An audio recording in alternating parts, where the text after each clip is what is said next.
Yo, what's good?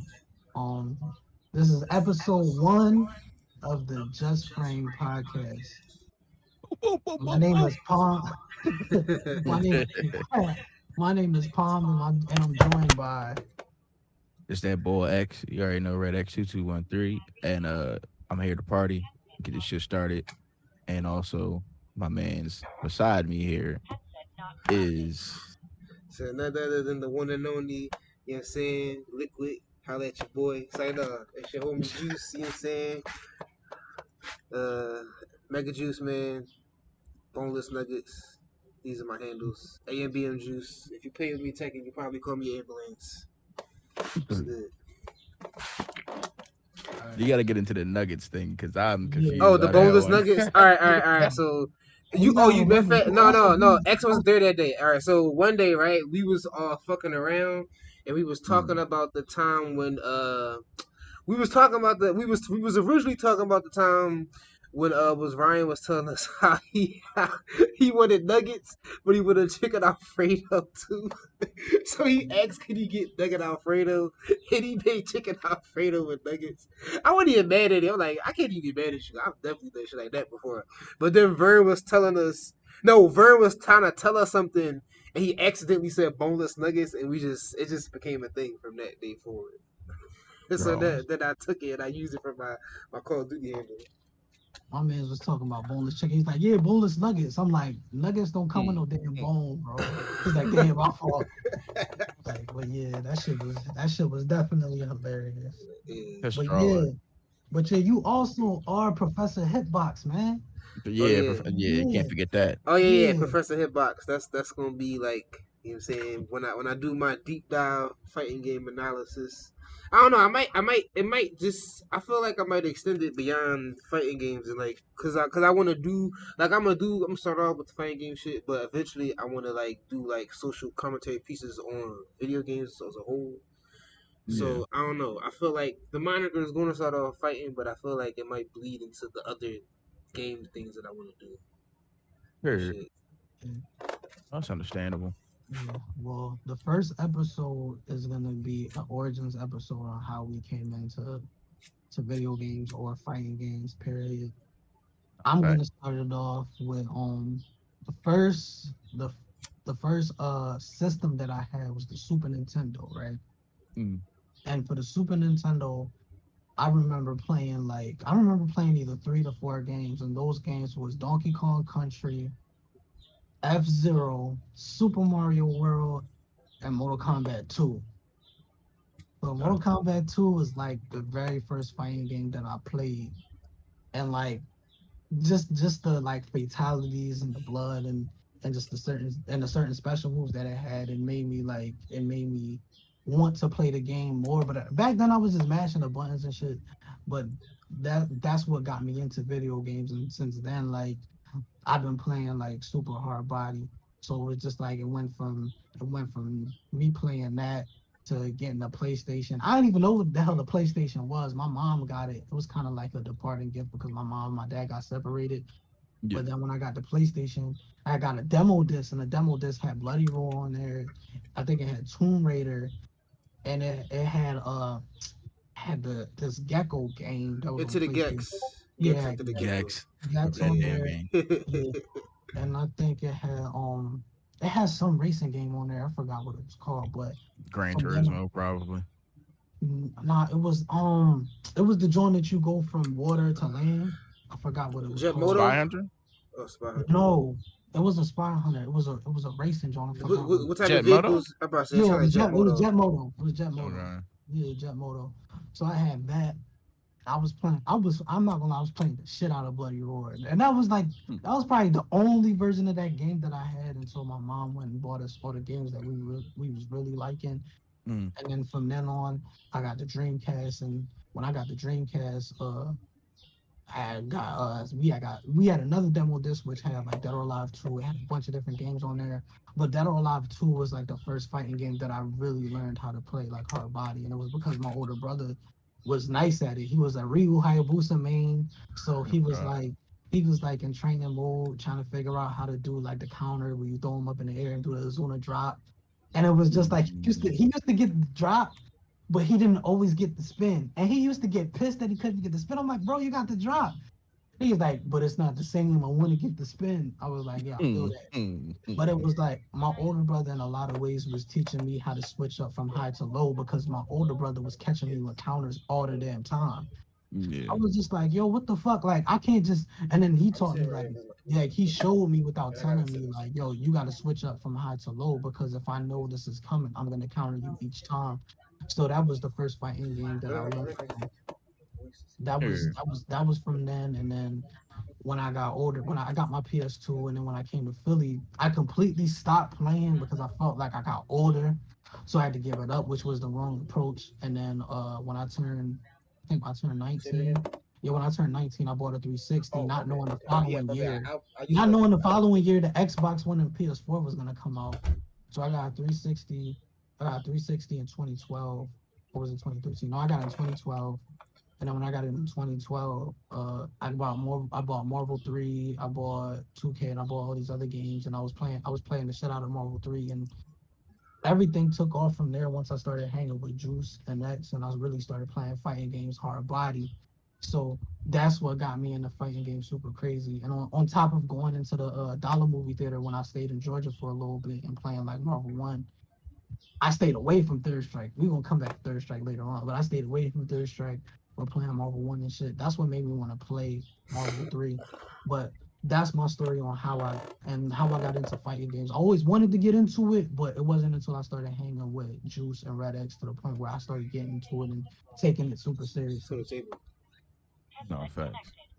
That's understandable, Yeah. and Yeah. that's pretty much almost the crutch for like a lot of things. Like when I grew up, I think the first game I ever played was Streets of Rage. Believe it or Yeah. not, Streets of Rage 2. Yeah. And that was a game that really started it, like my love for fighting. I know it's weird to say that because it's not really a fighting game, but it's a beat 'em up. True. But True. I know what you mean. back then the genres was kind of the same, so they would count it as a fighting game, even though it wasn't. I mean, it is, but it's not. So pretty much from that point on was the Sega Genesis was really like the first real system I connected with. So it became that.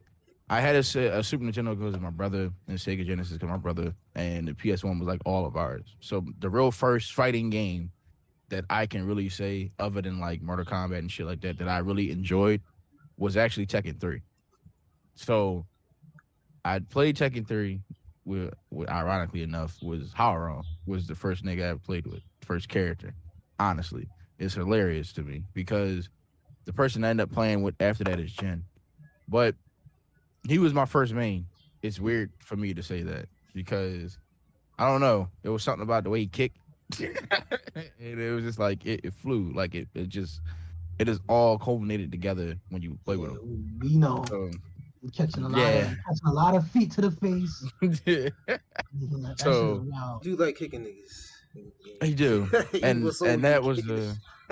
that was the beginning. So but I can't forget one other game, which is Battle Arena Toshinden. And that was the real two games that I played the most.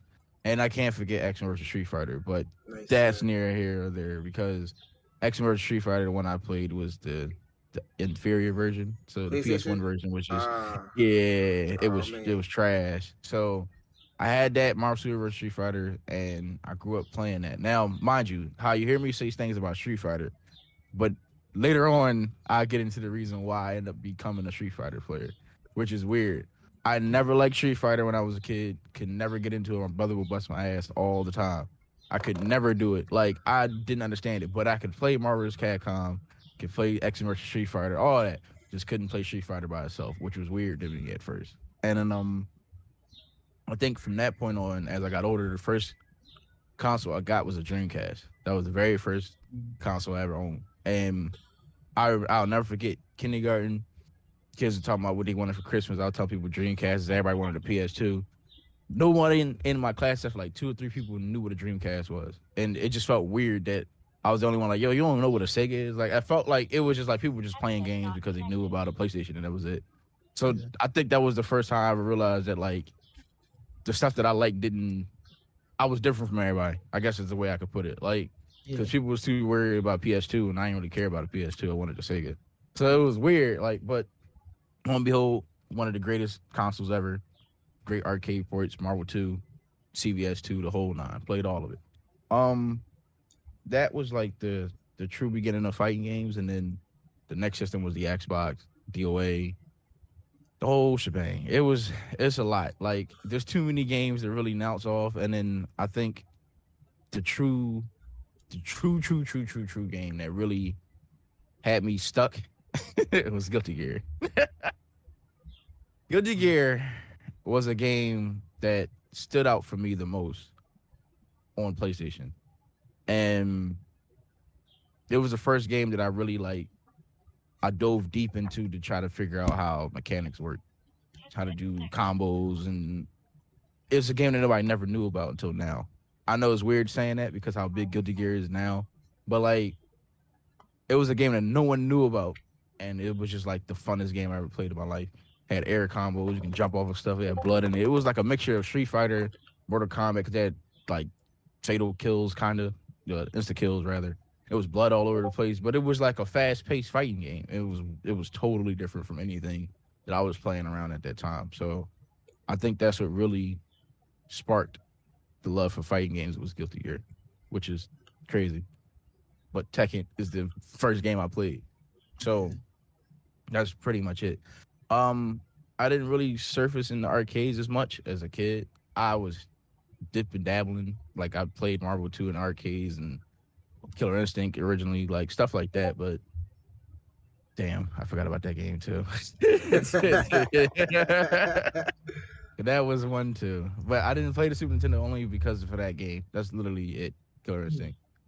So that was important too. Those are the two biggest impacts: is Killer Instinct and Guilty Gear.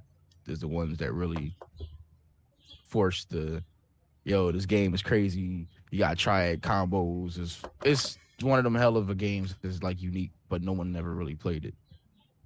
It's one of them types. Like I was that type of person to play the games that no one played, but they were fire. But it was weird, you know what I mean? So, progressing later on, I think once the 360 era hit, that's when Street Fighter 4 came out. Street Fighter 4 came out, man. That was the first time I was actually hyped to play a Street Fighter game. Now, everyone here knows the Moment 37 thing with Third Strike and all that. Yeah. People know about Street Fighter 3 and all that and how Justin Wong lost to Daigo. That moment is pivotal for all of us for a certain degree because, like, it made people want to play Street Fighter. I never knew what that game was called. Never knew it was a real thing and all that. I just seen him do the parry and that was it. Always wanted to know what it was. Never knew what it was until like 2011, believe it or not, which is crazy. So Street Fighter 4 comes out. My brother gets it.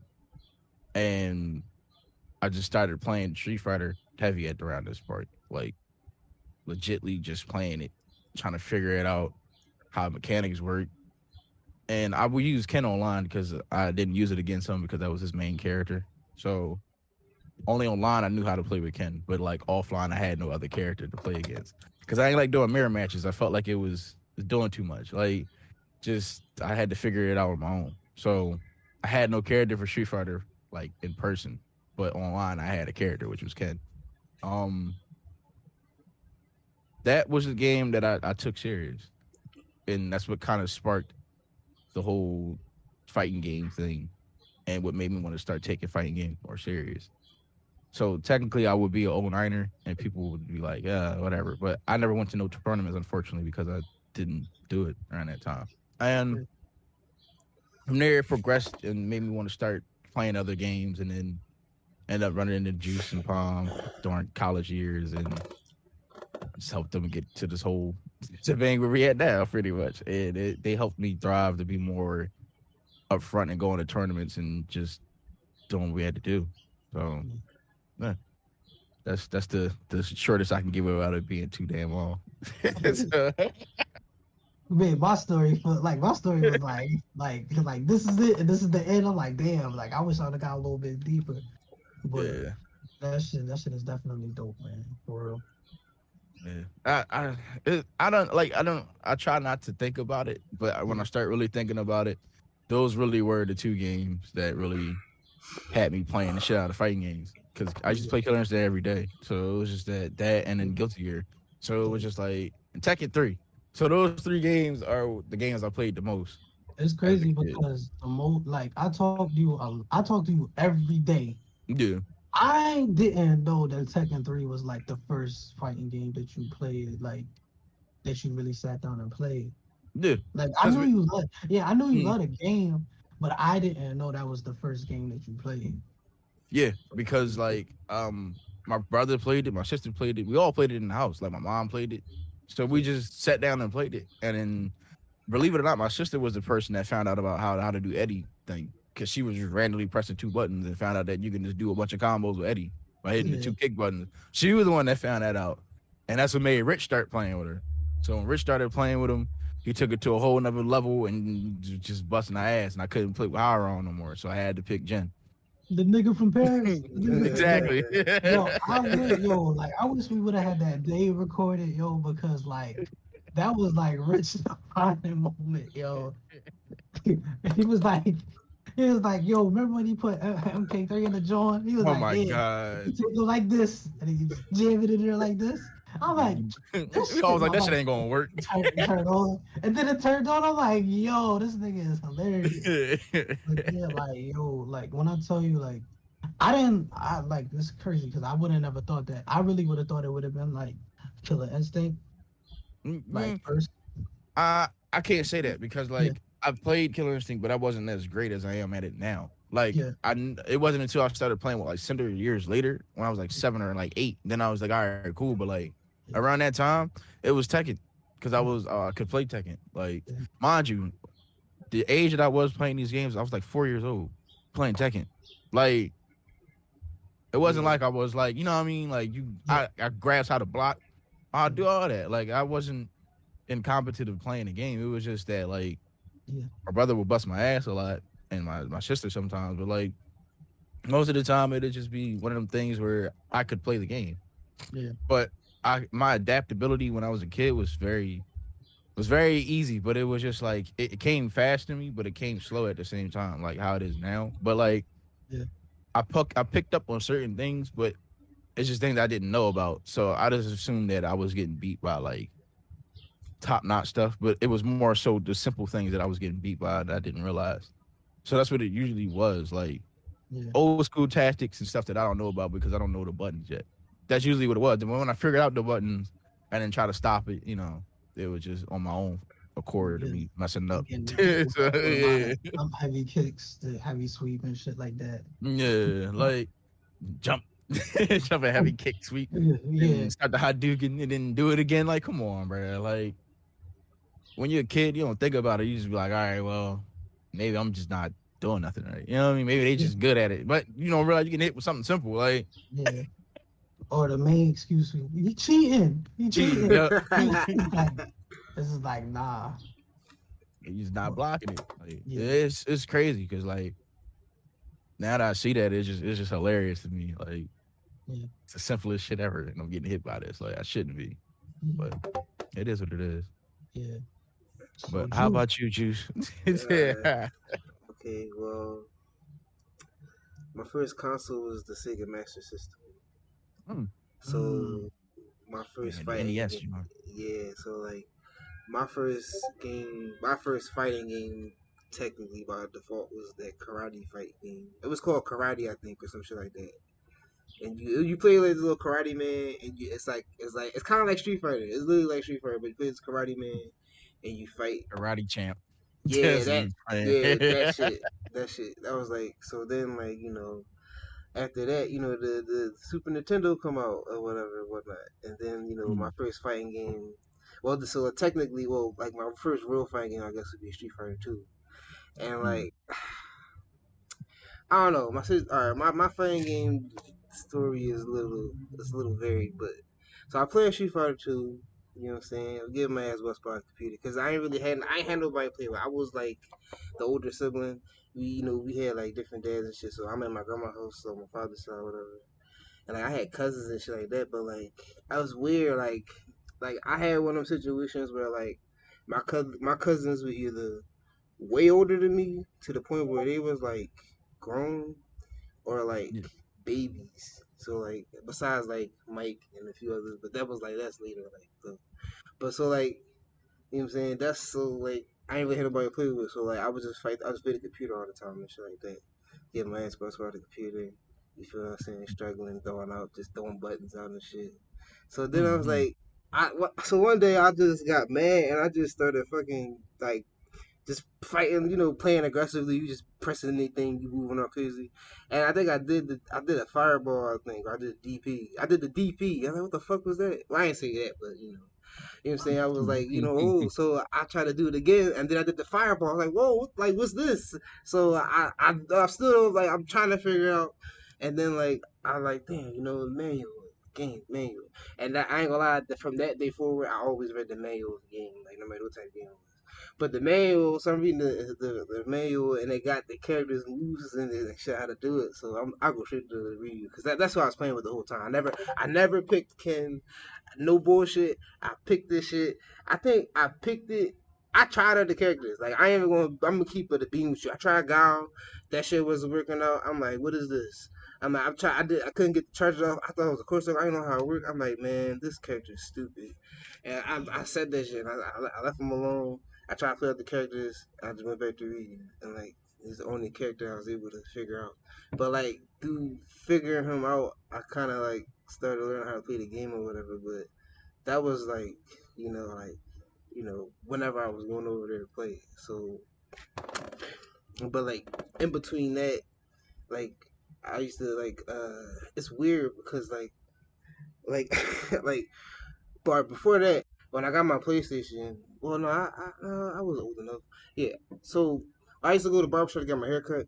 One of the barbershops that I went to had an arcade cabinet of X-Men vs Street Fighter, and I used to play that shit there sometimes. And then like my grandma used to take me to like 40th Street, this 40th Street arcade, and back then they had Marvel 2 and all that shit. So I used to be able to play that, like get pumped up, whatever.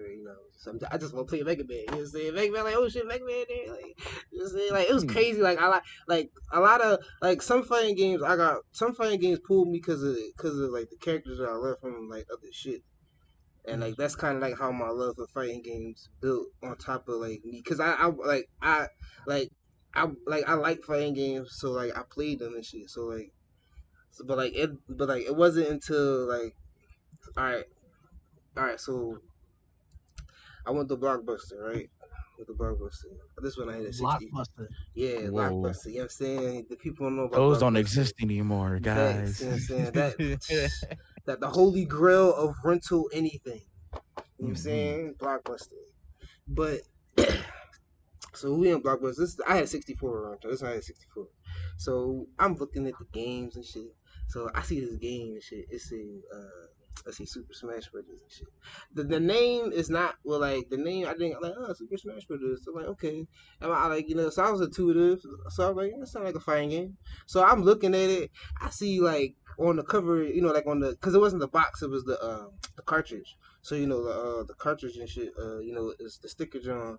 In the back, you see like Mario fighting Pikachu and some shit like that. So in my head, I'm just putting together like, nah. But I get it anyway. So the whole time, the ride home, I'm here like, yo, this ain't, nah, like, this ain't what I think it is, like, nah.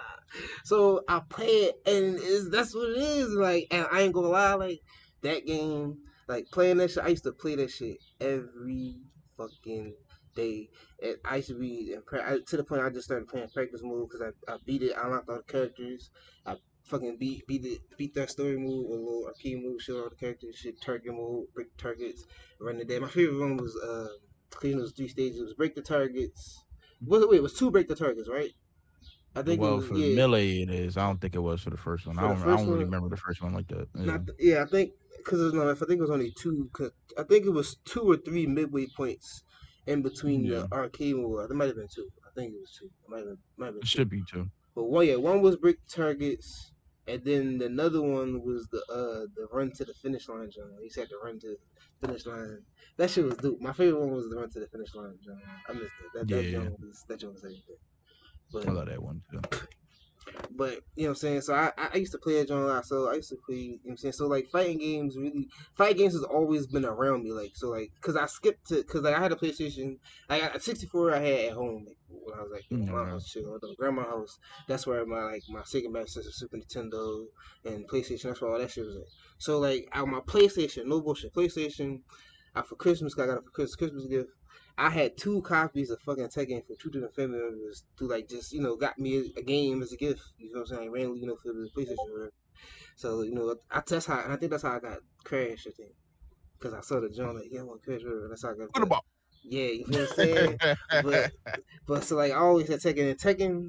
Mm, I ain't gonna lie, I play with King because it wasn't even like I played with him because of the second costume. 'Cause, the second costume, you got the wrestler joint.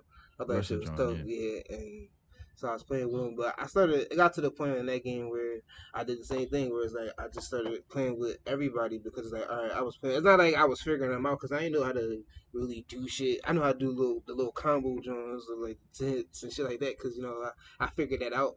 But like the little Mm, intricate shit, like the electrics and shit like that, I'm gonna be real with you. I didn't. I didn't grasp Costas that until I really started playing the game in Tekken 7. But I'm jumping too far ahead though. yeah. But but so I started, playing with everybody. I wound up unlocking everybody, and then one day I was like, damn, like, because I ran into a character and I wondered, like, damn, I wonder if I could play with that character. And I was trying to go pick a character, and you know how you just go to the other end, like, this is gonna warp me over, because that's what it normally did, and it didn't. I was like, oh shit, it's a fucking back row of secret characters. So then I was like, and then I kind of like, I figured it out, like, oh, when I beat a character, I must unlock one back here. And then that's how I Mm. figured out, like, you beat the character, go back in there. Then I did all that, and I started playing with all them and shit like that. And then fucking, I don't know. It's like it's crazy because it's like for like a while, I was just like for a while I would just come across games when I used to go to my other grandma's on my mom's side, fucking when I see her, I used to go to cause I see her and I used to live with my grandma and shit, and they used to have fucking Samurai Showdown. And that's where I fucking because I used to play with the ice chick. You know what I'm saying? I don't know, I used to like the way she moved and shit, the ice moves and shit, and Nakaruru. But she had the wolf when I was playing with her, so that was probably like I don't know, 3 or 4 or some shit, 5, probably, I don't know. But she had Yeah. the wolf in that one and shit. But like that joint was dope, like. And playing shit like that, like it just, and I forgot how I came across Darkstalkers. It was just weird, like it was like crazy ways where I would just stumble across these dope games or whatever. So like, and it kind of like always, it kind of like was this love that just built over time, like and like an interest that just like stayed there, and it didn't really like, I ain't gonna lie, like it didn't really culminate until Street Fighter 4, because when that came out, that's when like I was like older and shit. I was in like I was probably in high school or some shit, yeah. And Mike was living too far from me.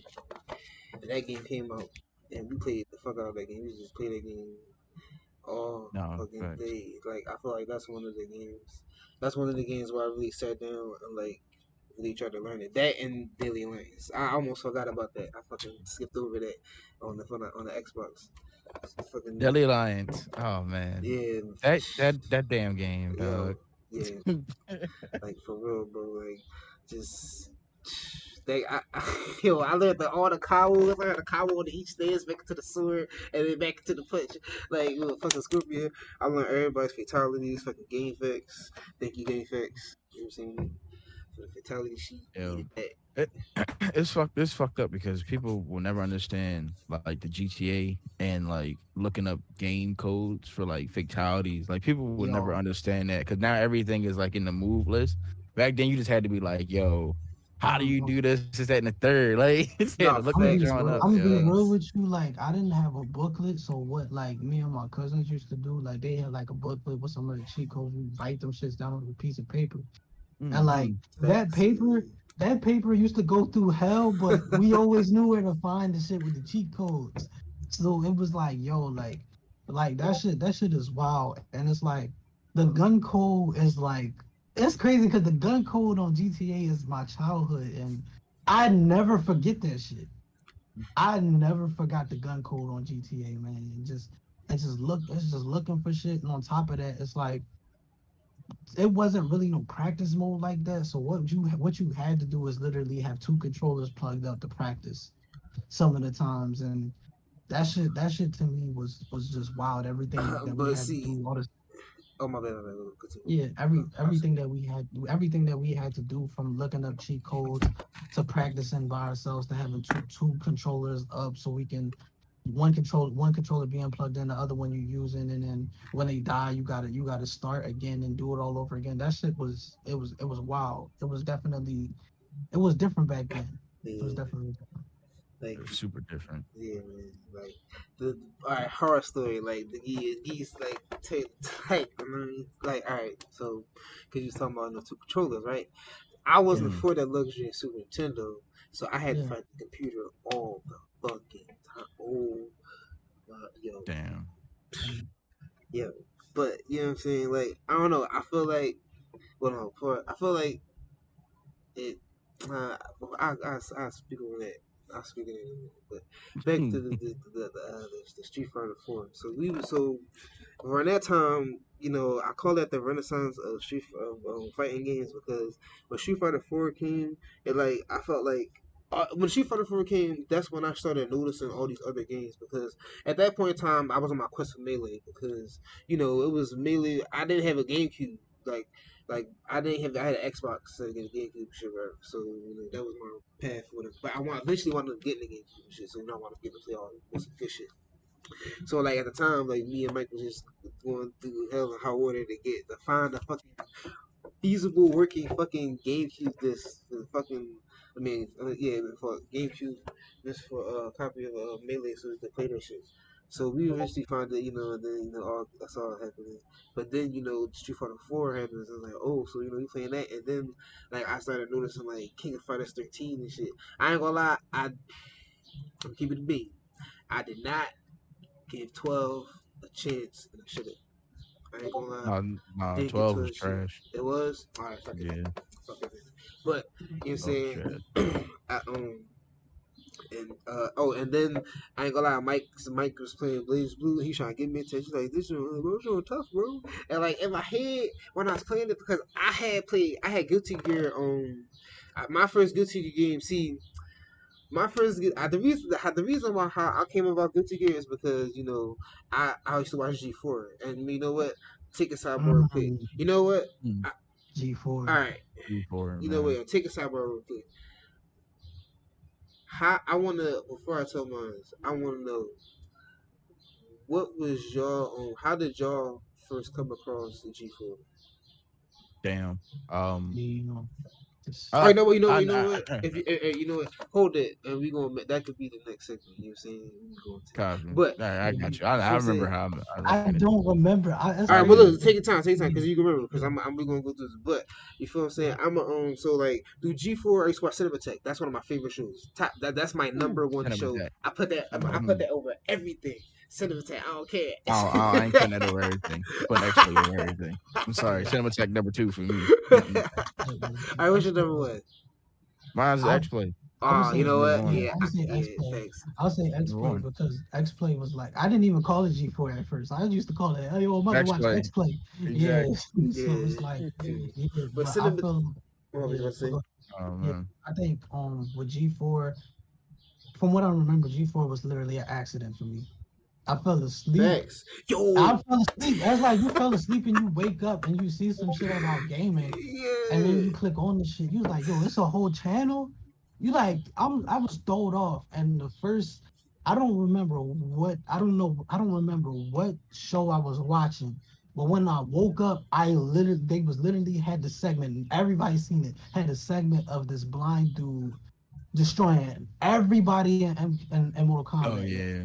I was Oh, like, nice. yo, this shit is dope. And G4 put me, I'm not gonna lie.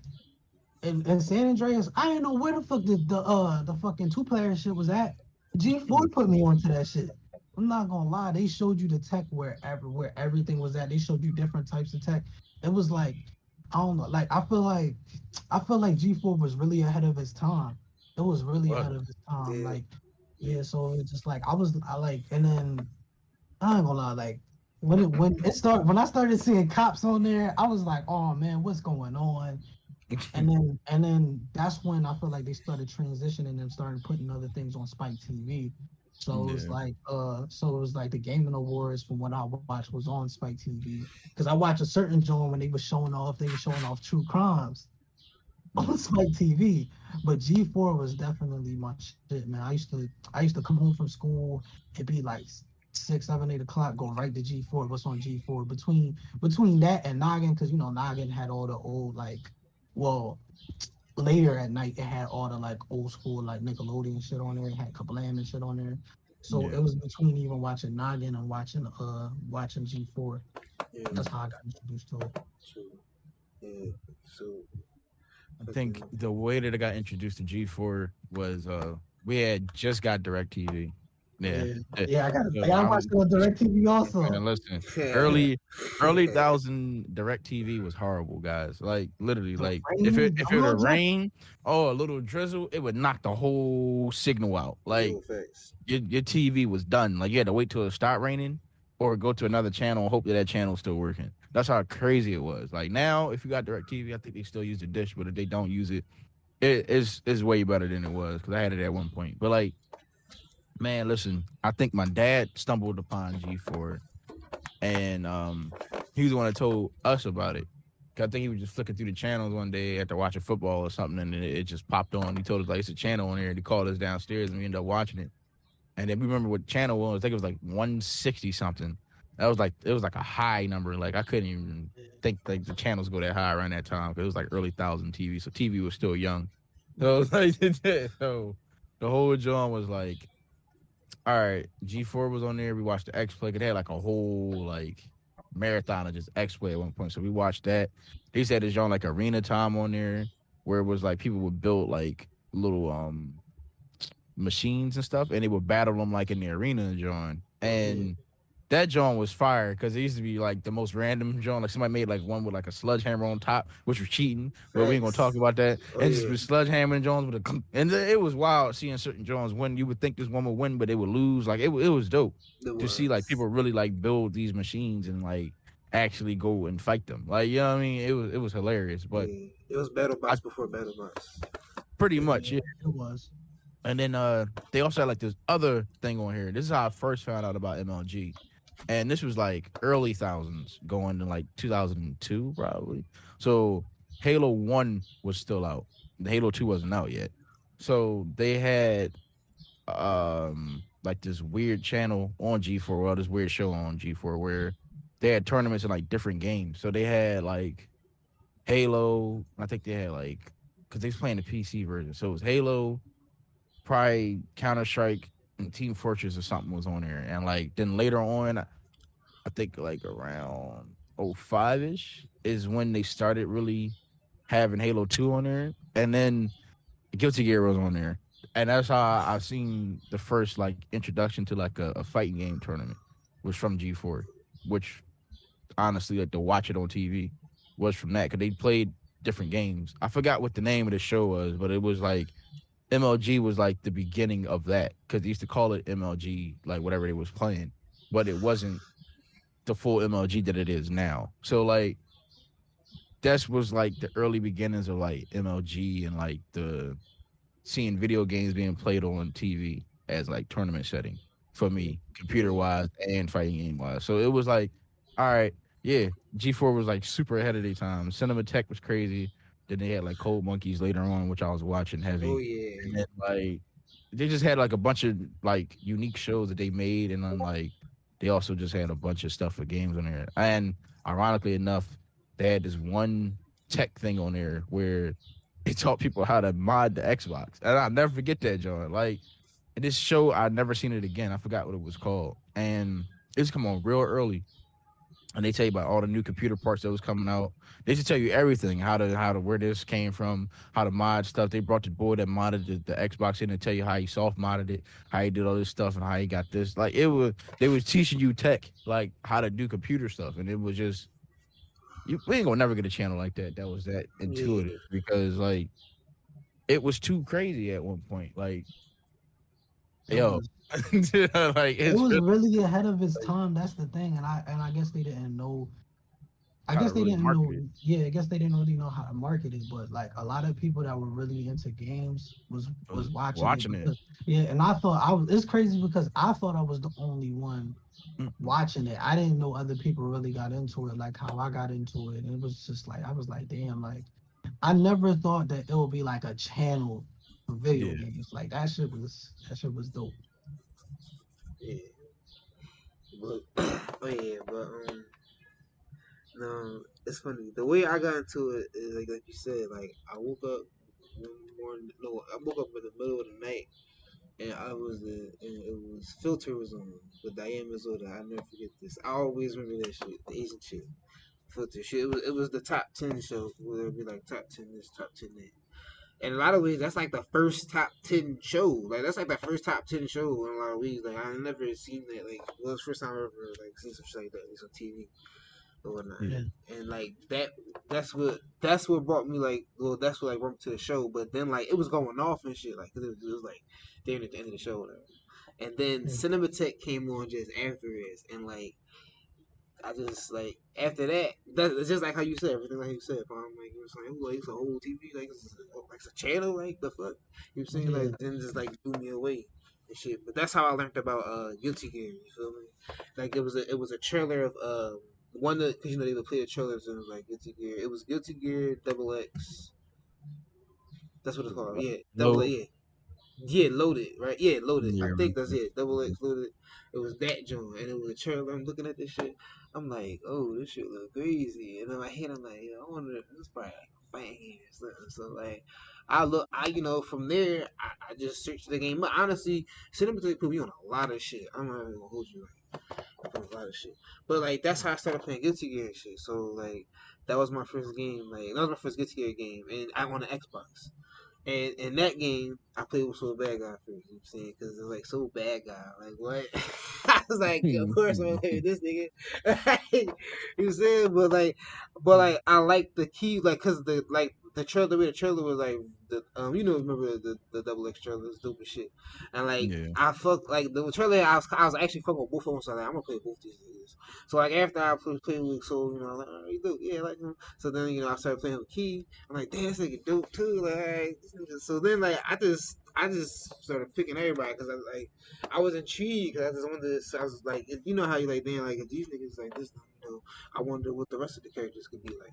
You feel what I'm saying? So I started playing with damn near, half the cast. Honestly, that's how literally not having nobody to play with is probably the reason why I probably play like I be doing that like and I do that now. But like now it's just I just be intrigued. Now it's more like a and then like it's just something like it's just that's how I go about games like. But it was from intrigueness like just to understand how these characters work. You know what I'm saying? Like if the character interests me or just looking at the character, this character like you might what I'm saying, or I might see the character and I might want to play, or what I'm saying, Yeah. I might run the I might a lot of times for like sometimes a lot of times I'll pick the character I like and then like I'll come across this character in a fight and I'm like damn this character is like I need to play this character. It's like the kind of good out there, the grass of what this is, or like, damn, I want to play this character because like that was like I ain't see that character. I was looking, or to be like, damn, I'm gonna play this character because I was looking at the character, but damn, I should have picked that character. You know what I'm saying? It'd be like something like that. Some other times, you feel what I'm saying? But to say all that back to the Guilty Gear, that's why when Mike tried to like yo, you play Blaze Blue, because I was playing Blaze Blue, it just felt like a stiffer, like dumbed down Guilty Gear, but I didn't understand the system because I was trying to play it like Guilty Gear, and that was my problem. But Yeah. but you feel what I'm saying? So I kind of like I kind of like shaded. I kind of shoved the thought of playing the Blaze Blue game, but I did, but not I entirely because like man, I'm not feeling this one. But like if they make one, you know what I'm saying that it's kind of dope. You know what I'm saying kind of different. I'll give it a shot. You feel what I'm saying? And then eventually Calamity Trade came out. I fuck with that Yeah. shit. But like my like I don't know. It's like I'm like so I was playing. Oh yeah, and then Marvel 3 comes out. You feel what I'm saying? But I'm gonna keep it a beam with you, bro. I wasn't feeling Marvel 3. The whole extra launch thing, I wasn't feeling that shit because it was like Mm. I ain't gonna lie. At first, it was like It was like, damn, I'm used to like I like no bullshit. Dude. I was like, I ain't even get the damn heavy shit jump pack. I still ain't figure that shit out. Now I can just hit the X. I was like, I don't know. Like I just felt like that was. I ain't gonna lie, I felt a little wrong, but I played the game anyway. You feel what I'm saying? We played that shit. Played the fuck out of Yeah. it. Marvel 3. Yeah. It's crazy because Fuck. Marvel 3, it's like I didn't even know, like, I'm be real with you, when I got my 360 and I got Marvel 3, I didn't even know it was a Marvel 2 because I only played one in the dollar movies because I didn't have a game. So anytime, because my mom used to take us to dollar movies all the time when we went to Georgia. So when we lived in Georgia. So when I used to go to the dollar movies, she used to give us change and shit. I Yeah. used to just go play Marvel 1. It was like, yo, I ain't gonna lie, my first team was probably like something. My first team was Wolverine and Jen. I don't even play with Jen no more. But I thought because Jen started flashing like gold, he was Super Saiyan or some shit.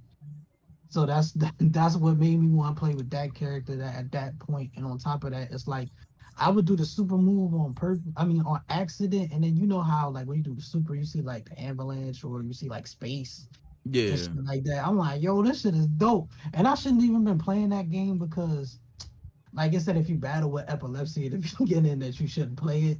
And Yeah. when I was younger, I used to battle with that shit a lot. But they was like it was like the flash can trigger it. But I ain't give a fuck. Back then I wasn't worried about that. I was worrying about just playing the game and having fun. So when I seen that they came out with a new game, when I got my Yeah. 360, I was like, yo, I'm gonna buy that. Like I bought it and I was just like, yo, I'm gonna learn this shit. But when I went online to play it, I was getting destroyed. That shit was crazy.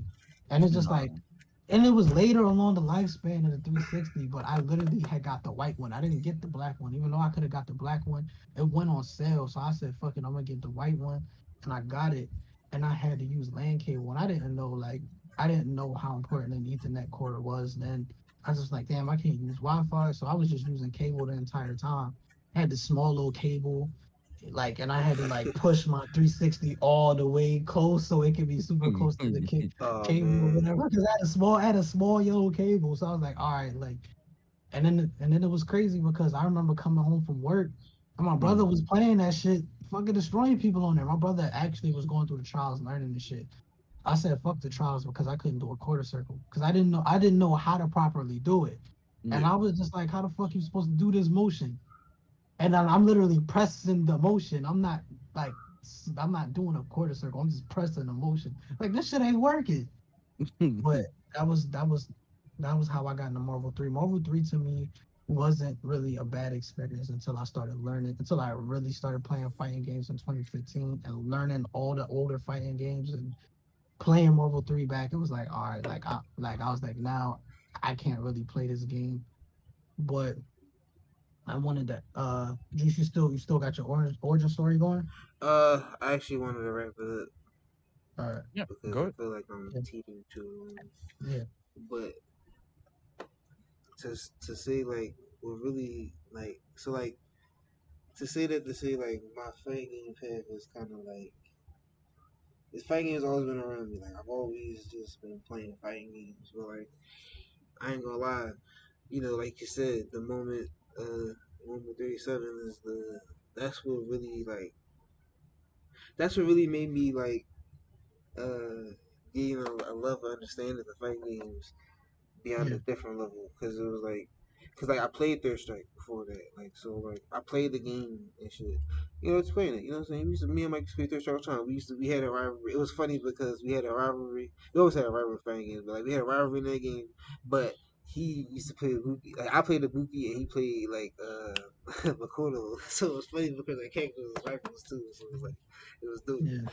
but like so I used to play a game but it was like whatever you know it's Third Strike but Yeah. when I saw that whole moment in its entirety, it's not about what Justin Wong did. It's not about what Daigo did. It's about like just it's about what happened, what culminated like just in its entirety. You know what I'm saying? The Yeah. fact that Justin Wong did the whole combo shit into the super.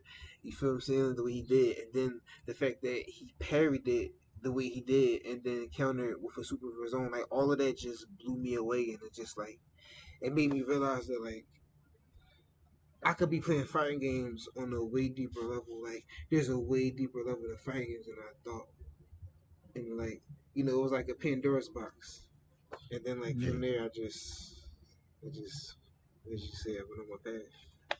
yeah, Just to explore and gain the knowledge and understanding of like fighting games and what it is, and everything that pertains to it. yeah. Makes sense. Well, we gonna Understandable. jump. Yeah, we gonna jump into. I want everybody to give their top three fighting Yeah. games. Anybody you want to start or? I'll go first. That's All All right. fine. right, all right. All right. So number 3 for me would be um Street Fighter 4. I know that's weird, but not really. Street Fighter 4 is my top 3, like the number 3 for me Yeah, because that was the one where it started the fighting game fire, I guess. It lit the fire for me. yeah, Uh the reason why that game is top 3 for me, other than that reason, is there's a lot of intricate stuff that I had to learn about that game. That was the first game that introduced me to the cross ups to understand them to a level where I thought I was getting hit with something that didn't make sense to me.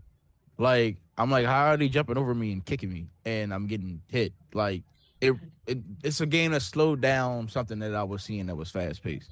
So pretty much, I understood overheads and how to block them and how to do cross ups, how to understand how cross ups work, how to stop them, and then honestly, that's the game that made my execution the way it was. Like how to do this into this, the target combo into FADC, into the super, into the ultra, or whatever the one you want to go for, and how to like bait things. It really just broke down a lot of intricate stuff that I didn't understand, but brought it into a four let's like it made it more easier to understand. Believe it or not.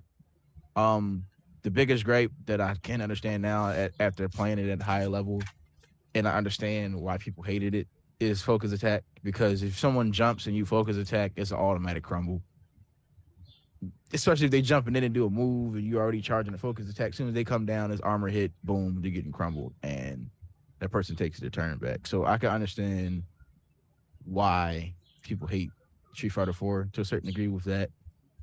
And I think that's really my biggest gripe with Street Fighter 4 is the focus attack. Like now playing it for years enough to really it it breaks the game, but it also gives you another level of complexity. But it also, in a sense, it is like a helping mechanic because you got like an armor hit move that can break shit. And I mean, you can break the move if you Tatsu or grab them, but like, who's gonna really think of that real quick? Because most of the time, you're already in a motion of jumping or doing something else.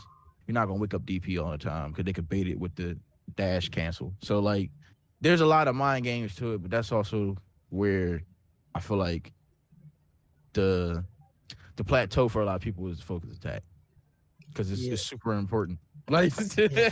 Cause I'm not gonna lie, man. In the beginning, it was just like getting hit with a focus attack, like, or when you know it's coming out. Sometimes it's scary. It's like, damn, like, am I gonna get hit with this shit? But even though you could grab them or Tatsu, you don't. It's like sometimes you don't think about it. It's like, oh shit, and then you get hit with it. It's like, fuck, man. So it's just like I understand because I still get hit with it, even though I know in the back of my mind I can grab them. I still be getting hit with it. Yeah, So it's like I understand. that, and that's the issue. You see what I mean? Like Yeah, there's ways around it. There's ways to bait focus attacks on offense and defense, but like you're not gonna think of that when you're already in the motion of doing something or like some shit happens. yeah, It's weird. It's really weird. But there's little gripes and stuff that I noticed over the years of playing it. yeah. But number 2, Marvel 2. Mhm.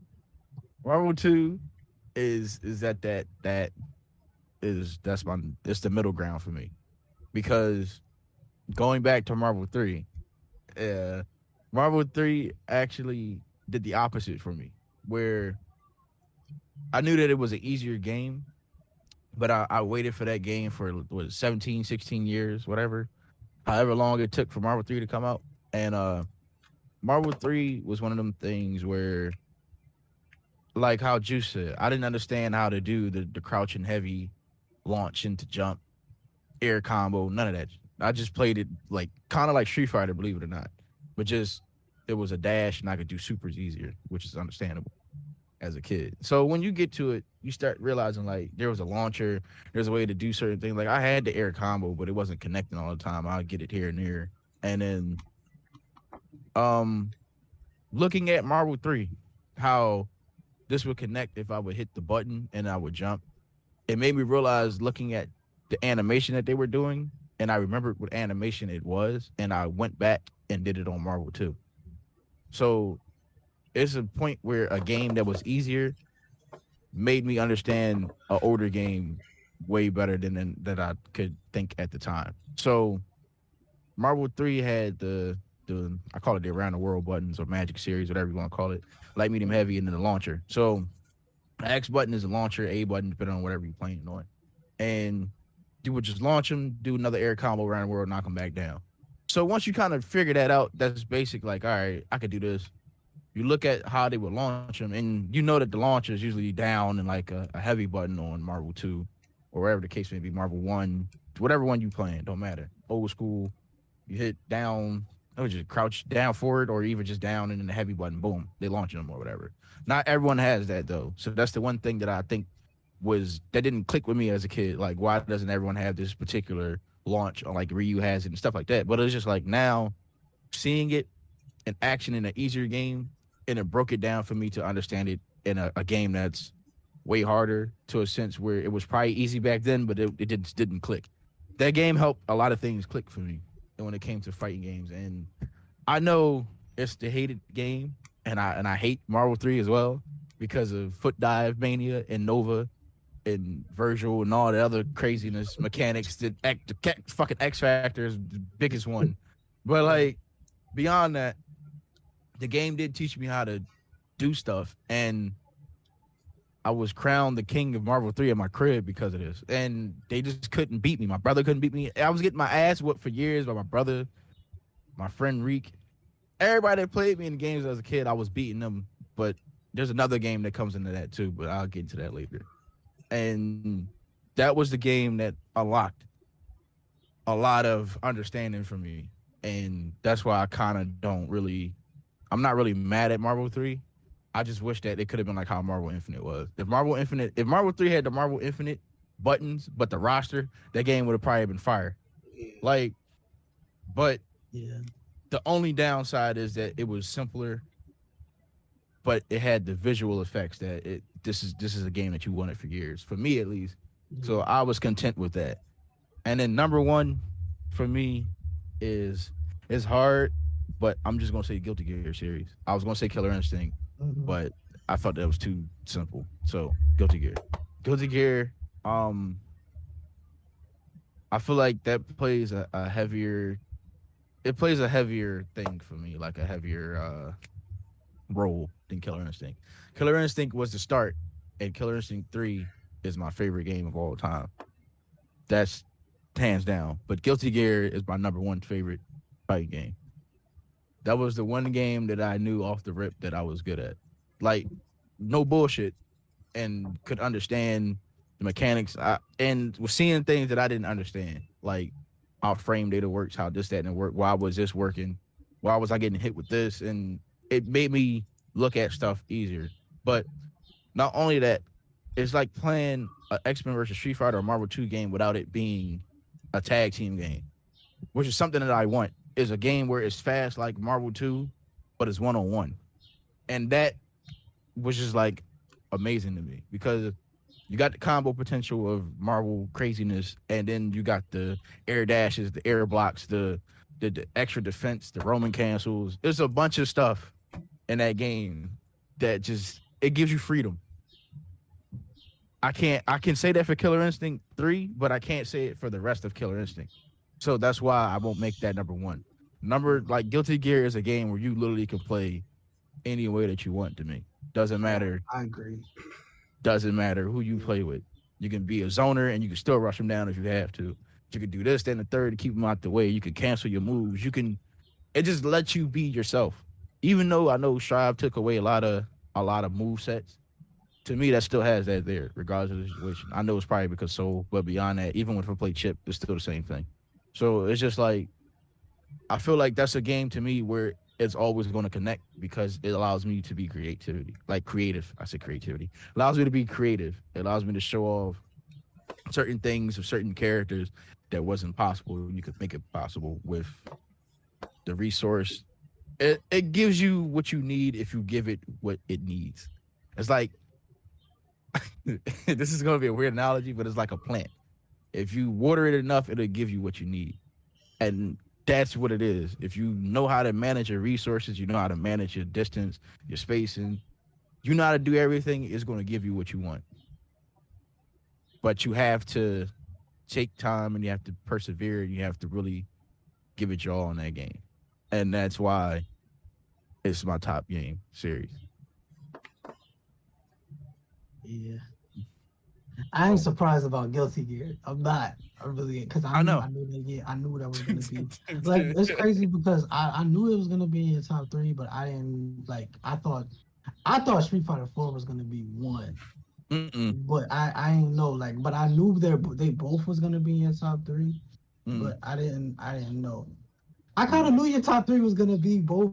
I knew it was gonna be those three, but Yeah. I thought that that's crazy because it's like, damn, it's hard because either of those three can be number one. Yeah. Like that's how I felt like that because now I'm thinking about it, it's like, well, Marvel 2 could have been his number one also. Yeah. Yeah, But it's just like I went with Guilty Gear instead because that was the game. yeah, That was because that's the game that made combos fun for me. Like, oh, I can mix this, all this connect. Like, that's the game. When a game does that to you, I feel like it did its job. yeah. If you could pick up a character and that in the connect, and you could do crazy stuff and still try to learn the game and have fun regardless of you pressing random buttons. Because that was a game where people could randomly play, but they didn't know how to do it. That's like any Yeah. fighting game though. But like Yeah, Guilty Gear to me gives you that feeling. Like yeah, for me at least, like you can just be as creative if you want. Like here goes the meter, do whatever you want. You cancel it. So you can do super. You can do alpha counter, older versions, obviously. You can do Revelator. You can do the focus attack if you got to, rejects, all that parry, the whole nine. Like they give you the options and to do whatever you want. Just it's a game where it's flashy off the rip, but it's not flashy where it's like it's not a cocky flashy. It's like, yo, you know this person took their time to learn all this. yeah, Like it's literally a plant, like how I said it. That's the best way I could put it. Like that's the greatest analogy I can give it. If you take care of it, it gives you everything you want. It's like the earth. yeah, If you don't take care of the earth, it don't give you what you want. That's pretty much what it is. Like you gotta really be in the trainer mode. You really gotta understand stuff. You gotta figure out what you did wrong, what your opponent did wrong. Like there's a lot. Get the gears a lot. And that's why I understand why people are afraid to play it. And just I don't know, but that game just resonated with me as a kid. It was just like I don't know. It was a wild ass game. yeah. It's like I understand because it's like I remember you was trying to get me to play it like early on, trying to get me to play Rev 2, and I was like, man, I don't know. It just seemed like it's a lot. You like, yo, just play it. And then when I finally developed the confidence to play it, I'm like, yo, this game is fire as fuck. I was like, yo, this game is dope. This game has so many options. And it has so much freedom. It's like, just like you said, you could play the game any way that you want to play. You could be zone. You could zone if you want to. You could be super flashy and do a whole lot of combos. You can do something that's completely accidental or cancel it and be safe. Like it's certain shit that you could do, but it also teaches you to manage your meter and manage your resources well. And it's like I said, like you don't have to be somebody that knows like a million strings of combos to be good. You could play very tactical if you want to. Mm-hmm. You could play the game any way that you want to. Want. And that's what I love about the game. Coming from somebody that when he was trying to get me to play it, I was kind of afraid of it And then when I did start playing it, I was like, yo, this game is fire. It started off on Rev 2. I was like, yo, this game is fire. And then when they put GGPO and well rollback, well, it might be the same Same thing. thing. It's the Yeah, same. yeah. When they put it in Action Core on Steam, I Yeah. grind so much in that game, it didn't make no sense. It was like I was addicted. It was done. Like I was like, yo, I love this game. So it's just like I understand why that would be. I understand why that would be number one, but I feel like the Guilty Gear series is what a fighting game should be. Yeah. That's what I feel like what a fighting game should be. Should give you like a whole lot of options, and you should be able to play how you want to play. Yeah, But that's my favorite. yeah, but I'm gonna go into my list, and this list is gonna be a little weird, only because it's like I had to really think about this shit. Except for my number one. My number one I ain't really have to think about. But number three for me is Chaos Code. Mm. Chaos Code was a game that I instantly liked when I played it. And it's a hidden gem. A lot of people don't really Mm-hmm. know about this game. And like X is always the person like, yo, it's like, yo, you about to play this game. He like the only thing this game missed back then was like online and some shit. And I'm like, all right. So we ended up playing it. I think it was on the PS3. We ended up playing it on there, and I was like, yo. Once we figured out what to do in the game, I'm like, yo, this game feels so fluent. This shit is crazy. Mm-hmm. And then it's like, you don't got no trials or nothing. You really gotta learn how to play the game on the fly. But when you learn how to play, it's like, damn. And then the whole character list is busted. Mm-hmm. Everybody's Everybody's broken and broken. dope in the game. So then I'm playing the game and I'm like, all right, cool. But then I started realizing other shit that you could do when you got meter. You could do super, you could cancel and do some other shit. You could go into the air and do some crazy shit. And I hated grapplers. But this game made me want to play with Bravo. I don't give a fuck what nobody say. That's the best grappler character ever.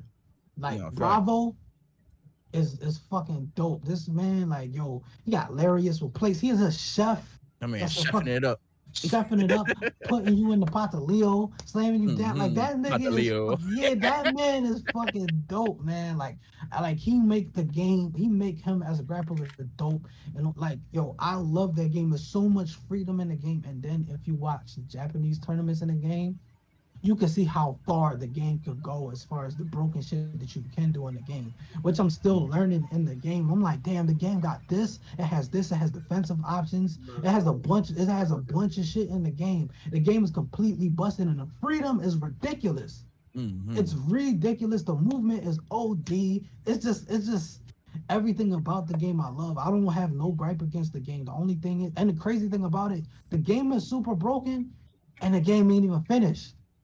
No, fact. That's the crazy thing is like the game feels perfect, but the game had more shit to go. Like it had more stuff to be done. The only thing is I think the developer brother Brother had passed away. passed away, and he was a part of making the game, so he didn't feel comfortable finishing the game or whatever. But that to me is number three. Like I instantly love the game.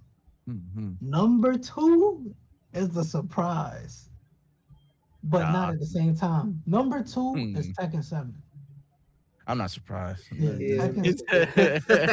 like Tekken 7 is like it's really a game that I really had to learn how to play this game from the beginning to end. I didn't know how to play Tekken at all. So my introduction into playing Tekken was Tag 2 at the end of Tag 2 cycle.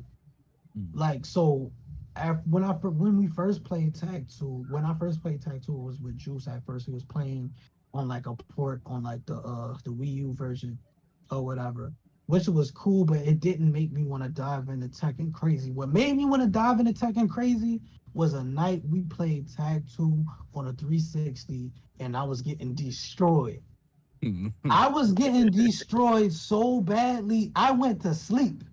Like, while everybody still was in the chat playing the game, I was getting destroyed, and I was like, you know what? When Tekken 7 come out on console, I'm gonna learn how to play this game. I was like, I'm gonna learn how to play this game, and And then that's where, because even though Street Fighter Five was the first game that I competed in, Tekken 7 was the game where I was like, yo, I'm gonna learn how to play this game. I couldn't really learn Marvel Infinite because I was learning Marvel Infinite. Marvel Infinite was really supposed to be the first game I really compete in, but that got taken away because other shit that went on with the game as far as Yeah. like what happened. But Tekken 7 took that place where I was like, I'm gonna learn how to play this game. I'm gonna compete in tournaments. I'm gonna learn this game. I'm gonna learn how to play Tekken. I'm gonna learn. And it was the game that I grinded. I really I that was a that I can say Tekken 7 is a great game, and it was the only great game that I feel like is great that I got a chance to really grind from top to bottom and see how it flourished tournament wise and just the movement in the game, the strategies you had to take within the game. The game is hella stressful. Don't get me wrong, the game is super stressful. Super Like strong. like when you're in pools in that game, you're really sweating. Like you're really sweating. When you're on right, you're really sweating. It's like that game fuck with my emotions so much. I would play the game. I would literally play ranked on that game when I got home from work, played it before work, and then call X like, yo, I don't know what the hell is going on. This, that, and the third. He like, yo, like you gonna be all right, man. I'm like, nah, this game is bullshit. But it's like that game is so fun, but so stressful. Like no game stressed me out more than Tekken 7.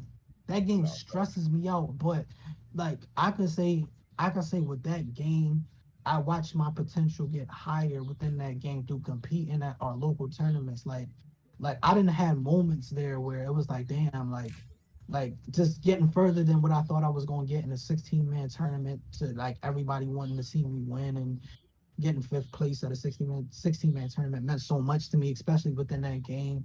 And then just watching tournaments of the game and just seeing certain shit go like just watching when you watch this shit on a high level and you see the movement, you see the strategy, and you have the edge of your seat watching this shit. It's just like damn. And it's like to me, it's not even top eight. Like top eight is fire, but it's just like watching pools and you seeing people go at it in pools. You seeing all different type of characters go at it in pools and watching people play is just fire. And like I said, like Tekken 7 was the first Tekken game that I really learned, and it meant so much to me competitive wise, and just to learn the game as a whole to me meant so much. That's why Tekken 7 to me is number two. But my number one game to me is my first fighting game that I feel like I actually got really good at. That sparked my ego. Third Strike. Third Strike was the first fighting game that I felt like I got really good at. And Yeah. it was crazy because like in the dollar movies, and you had in the dollar movies you had Marvel One and you had Third Strike, but I stayed away from Street Fighter because as a kid, I used to be afraid to play Third Strike. I mean, used to be afraid to play Street Fighter because it was like getting destroyed all the time by the computer. I didn't understand shit. So I was like, man, fuck Street Fighter. I'm never playing that shit. So I remember I had bought this old computer when I went with Juice to down South Street, right? Got this old laptop or whatever. I didn't think it was that old, but it was old. So um I told X like, yo, can you put Fight Kid on my laptop? He got the laptop. He like Windows Vista. I'm like, yeah. He was like, realize me on 10, right? I was like, so what is Vista? He's like, Vista is like 1. I was like, damn, like I was like, damn, well, I was like, can you still put it on? He was like, yeah. So he put it on there and I'm like the first time it was crazy because he told me straight up that he was like, I'm gonna get you to play Street Fighter. I'm like, nigga, no, you're not. You're not gonna get me to play Street Fighter. So we played Street Fighter 4 at his crib. He fucking destroyed me in Street Fighter on his birthday. And I was like, I'm gonna learn how to play Street Fighter. So I didn't have Street Fighter 4 at the time, so I ended up playing on Fight Kid. And I was trying to figure out which fighting game I should play, which Street Fighter game I should play. And then I just clicked on Third Strike randomly, started playing with Yang, and he was like, yo, it's crazy because Yang was like the first character that I First learned character too. I ever played with. Yeah. So I was playing that hard body, and I never forget like when I jumped on Fight K online finally, and I played my first match. I ran into a Yuri, and I'm like, yo, what the fuck is this? He did the ages reflected shit. I was like, yo, this game is fucking OD. I was like, what the fuck is this?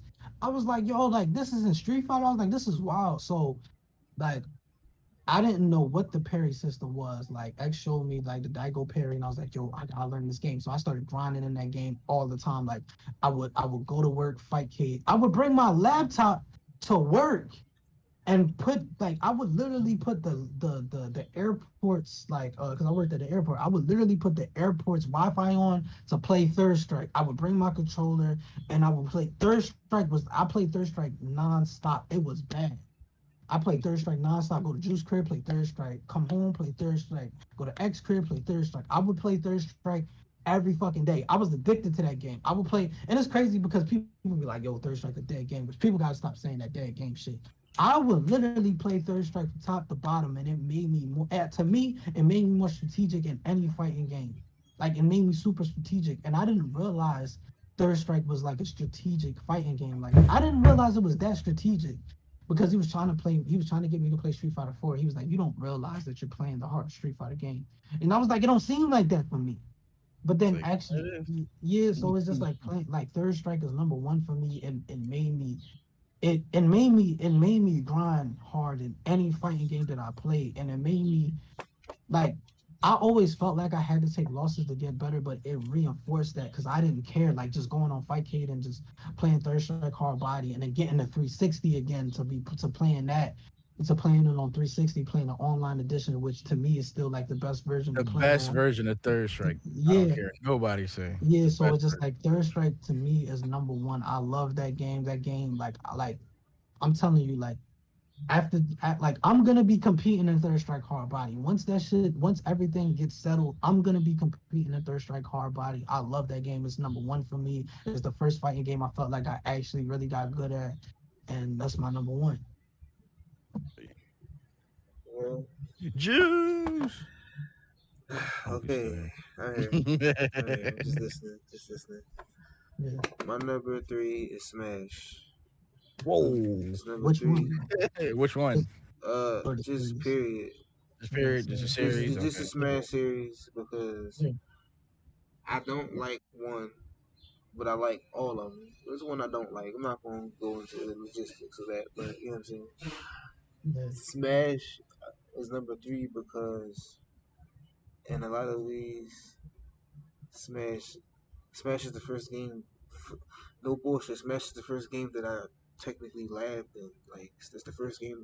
Well, I didn't know that's what I was doing at the time, but like that's the first game where I was doing shit like that. So it's like in a lot of ways, it built that in me to like you know what I'm saying like to where like today I can just do shit like that. You feel what I'm saying? It's kind of like a precursor, like to set that up for me in a lot of ways. Just be Mm, like unknowingly, you know what I'm saying? Just going to practice mode, testing shit out. So in a lot of yeah. ways, it's like it is like a building block to like uh, progression or you know what I'm saying like So that you was your gotta stepping stone to the lab, pretty much. yeah, like it was like my first Okay. introduction to like really practicing and shit like that. Even though yeah, I wasn't playing people, I was playing myself. I played my friends and family, chance and they gonna Yeah. play. But like I was just playing it. It wasn't like even on some shit. Like yeah, I wanted to be the best at the game, of course, like anybody else at the time. But like I wasn't going nowhere to play nobody. I was just playing the game. You know what I'm saying? But like it kind of like sparked it. It kind of like it's like it just it kept the like it just it I don't want to say it sparked the thing. It more like it lit it, like it ignited it even like you know what I'm saying to make it larger than what it was. You know what Yeah. I'm saying? Now number two for me is rival schools Mm, because like the way I classic.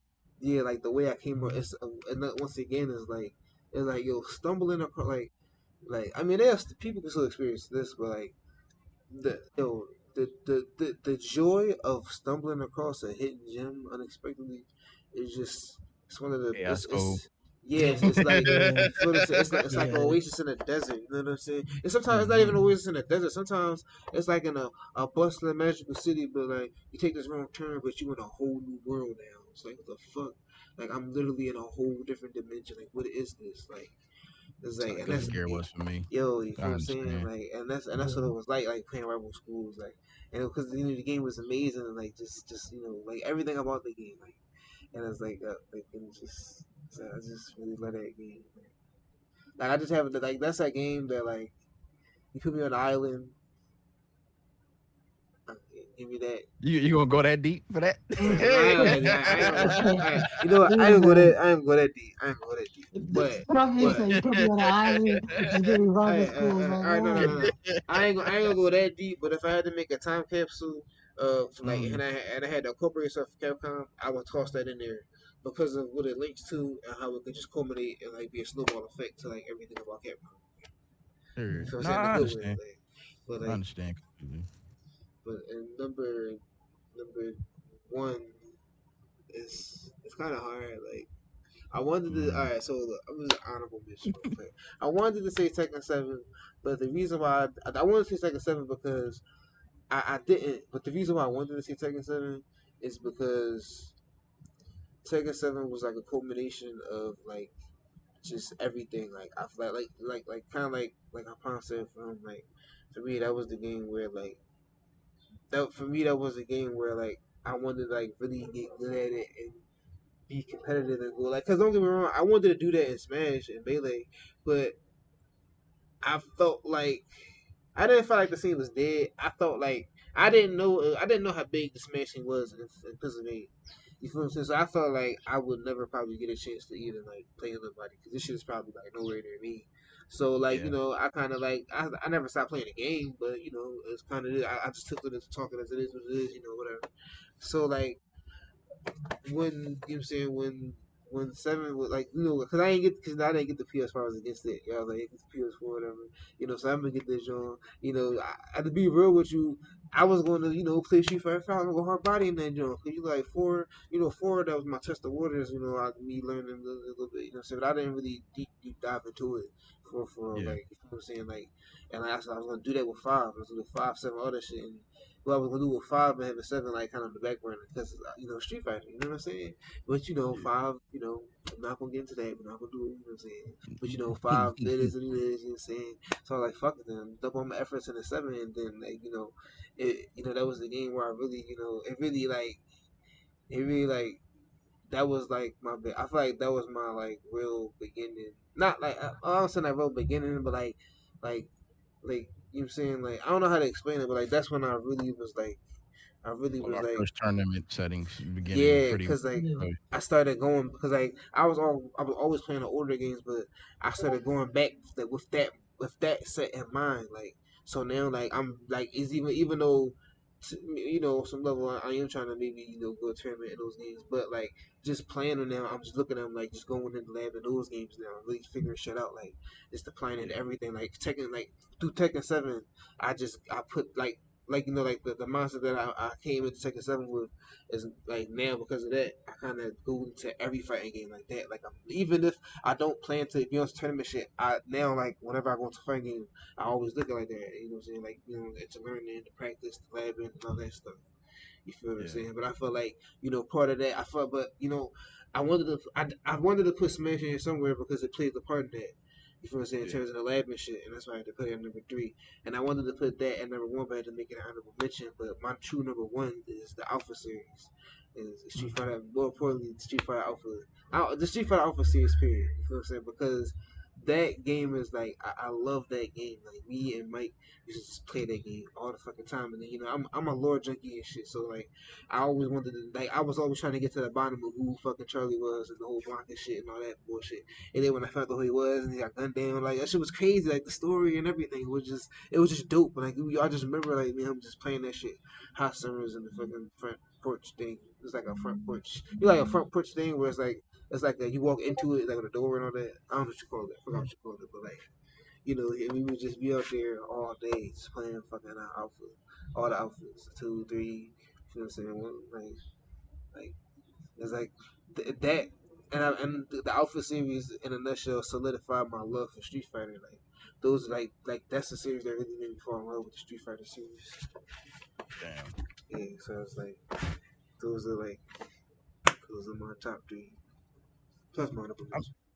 to be honest, we got a weird ass like different top games. Like not really different, but like it's weird how many like how our paths cross. Cause like Yeah. think about like the games that we all really originally played first. Like, Yeah. Yeah, that's crazy. Yeah, that's crazy. Yeah. That's but like crazy. when you think about it, like we put it this way: the person that plays Tekken that loves Tekken is Palm. But the first game I played was Tekken.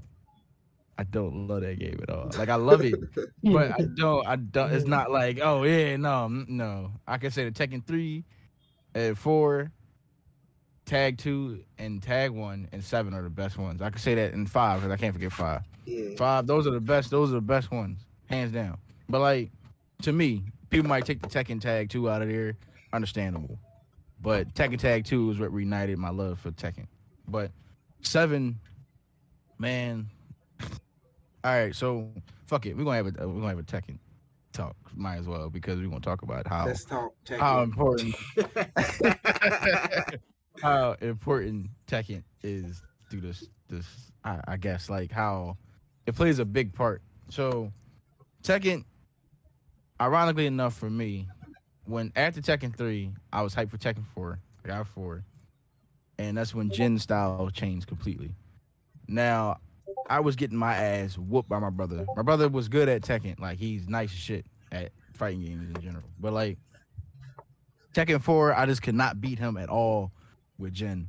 I don't know what the fuck he did during this time that his whole style was just weird. I cannot understand it. Didn't know how it works. Why is his punch like this? Whereas the spin kick John at, he wasn't like his dad anymore. So that's pretty much what it was. So I'm like, all right, cool. But Jin was never like his pop. He was a mixture of his dad and his mom, but he kept his mom moves, but he just made his own style. So I commend him to it now that I understand it. So I got it. But during Tekken 4 is where I guess like you could say I had to start picking different characters pretty much. That's what made me start ranging around on the board other than How Wrong. My How Wrong got better. I actually played with Kazuya on 4 because I had no damn choice around that time. And I think that's when my Lee started. That right there is when Violet and Lee became my main character because I had no one to stop Paul and Eddie's bullshit. And my brother was a heavy Eddie player and a Paul player, so I had to deal with a guy that one shot you with 2 punches and a guy that dances all fucking day. So like you try to think of someone that could beat those two characters with no issue. How Wrong might be that, but How Wrong has a lot of. He wasn't as great as he is on Tekken 7 like how he is now. Like you know what I mean. So like his combos was good, but he had a lot of openings and shit. Where Tekken 7 he's cheating as fuck, but we don't get into that. Anyway, so my whole thing is I had to readjust, relearn the game, and this is what forces me to learn fundamentally how to play Tekken was playing with Lee because he didn't have no flashy shit. He didn't have no craziness. He had parries. He had the little kick. And Palm played for after he understood what he didn't have, but he understood what else he has after playing 7. He was like, yo, his misstep is fast over here. Yeah, I know. But it's a lot of crazy stuff you can do on 4 that he can't do now. But he's missing a lot of his tool set that he has now. But from that point on, I was playing with Lee, and it went from Tekken 4 to 5 to 6. 6 is where the pivotal Lee play came in, where he was just like that. Whatever they did in Tekken 6 for Lee was perfect. I don't know why they changed it, but he was like OD for some reason. Like he had moves that would just connect into everything, pick you up on certain stuff. Like I understood they was trying to understand the game, but like he to me embodied Tekken 6, like the mechanic wise, where if you could play with him, anyone else from that point on that game was just cake. Yeah. And And then to be honest, mm, X ain't lying. I played against his league one time at Tekken 6. Yo, this nigga is a league player. Like, no lie. I was like, yo, I was getting my ass kicked. I was like, yo, you can really play with this dude. I'm like, yo, I can't. I was like, yo, I can't really do shit. This nigga knows how to, and it's not like he's OD to the point where he can press whatever. X was yeah. strategically beating my ass with this character. It was like, damn, this character's that much better. Like, and it was just like, it was just it was just wild. Like no lie, it was just. I was like, damn, it seemed like he's missing a lot in 7. Yeah, like he's missing a lot. But 7 makes up like he make up some things in 7 that he lack from like in 6. But it's just like I personally feel like 7 it's a it's a nice variation of him. I won't say it's a better variation, but there's a lot of moves that he got now in 7 that I can say is straight. He's good to me, but there's a lot of things that he lacks that he needs to make up for, which sucks. But Yeah, I can say that competently, he's a more fleshed out version of what they wanted from him, and I can understand that. But I miss Tekken Six's version of him. yeah. That's literally it. Um, Other than that, that's also the first game we all played tournament wise, and Besides Street Fighter 5 and besides Street Fighter 5, because Street Fighter 5 is literally I the know. first game. We gonna skip over that. Smash, We Yeah, we'll gonna skip skip it over over that. that. Smash and shit. What? Fuck us, because we don't talk about it. Like, Smash and Tekken 7. all right, because we talking about Tekken right now. Yeah. We'll get to Street Fighter afterwards. But Yeah, Tekken is the game where yeah, that's the first time we had set out a goal to like just play the shit out of. And the first game, like the first season was a wild learning experience, to be honest. Like season 1 Tekken was like you think Palm when you talk about it frustrates you. That game, season 1, oh Lord. It was horrible. Like there was shit on there that Josie, she was OP because she could beat you with certain shit. I think Paul was like his punch did more damage than it did now. Like Death Punch was a real death punch. it was yeah, like it was crazy. Like like going back to it now, and if I could like I know I can do it on the PC, but I don't want to do it. Go back and like play the first season and see like the changes, like your character, and how you felt.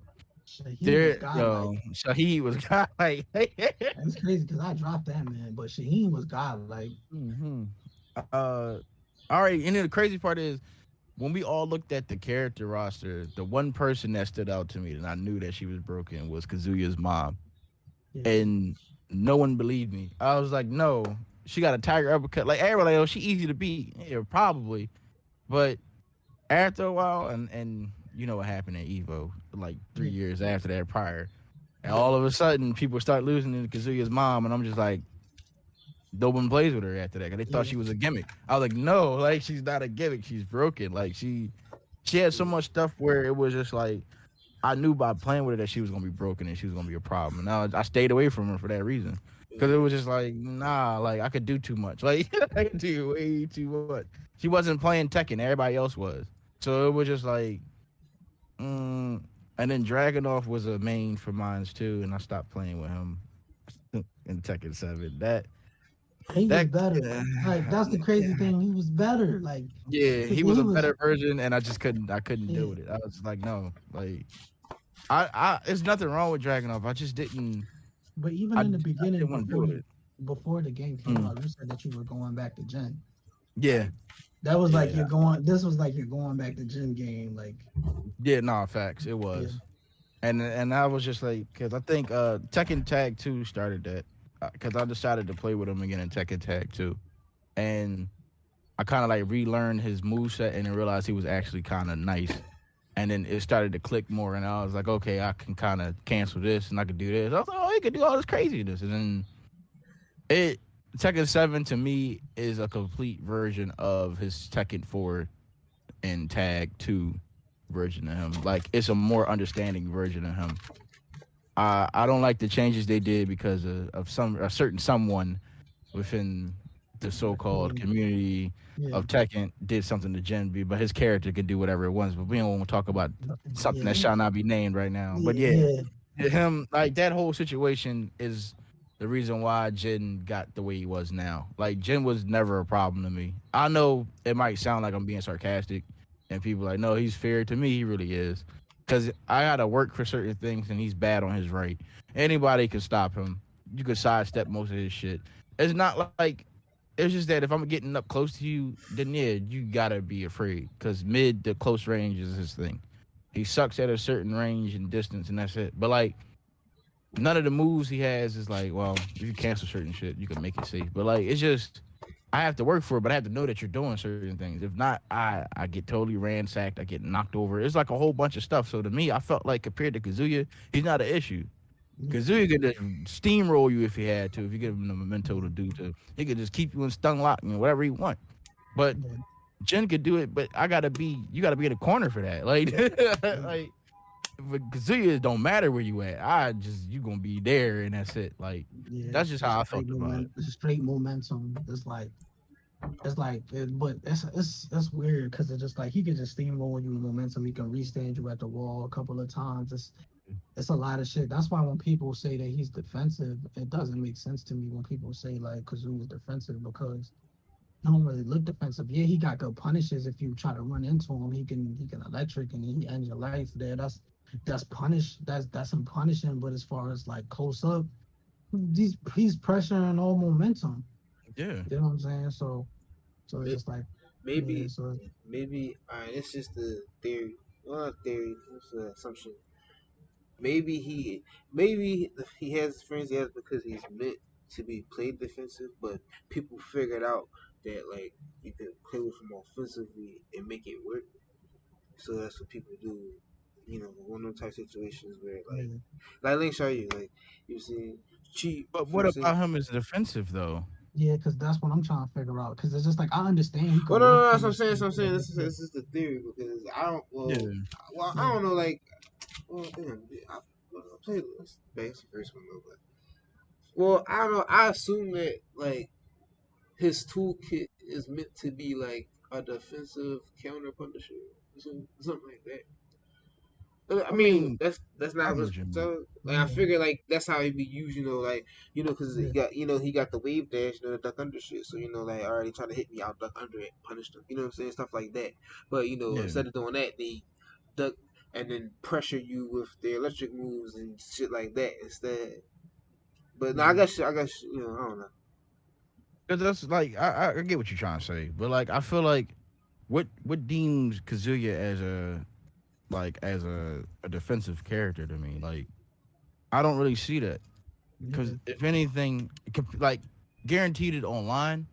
I know online play and tournament play is different, but compared to what I've seen with Kazuya, it's not really the only defensive thing I can see is him doing a Korean backstep and just punishing you. But like or pressing you from like punish you from pressing stuff on his turn. That's not really defensive to me though. That's just like that's it's just part of basic. his toolkit. You know what I Yeah, mean? Like it's not really like I don't know because I don't really play with him enough to really be like this is to me he's just all wave dash and momentum. yeah, Because once you let him get over you, it becomes it's a guessing game out the ass at this point now. yeah, Now I gotta guess more than I need to guess because now he can do anything. Even if I know he's gonna press something, but the electric might be quicker than I might press something. And if he's doing if you playing a smart enough Kazuya, your wave dash well Mishima player, your wave dash can counter what's that called? If you hit forward quick enough, you can still wave dash into a parry, a low parry. So like yeah, there's nothing you really can do depending on how you play against him. You see what I mean? Because if he's ducking already and he goes out the wave dash, he can do wild standing or standing, whatever you call it, the WI2 shit, and triangle and crumble you. So it's like, what can you run into? It's like there's an option set up for everything. So in that sense, I guess I can understand how he's defensive, but like I don't really see that. Like I just see it as aggression. I don't see it as like defensive. yeah.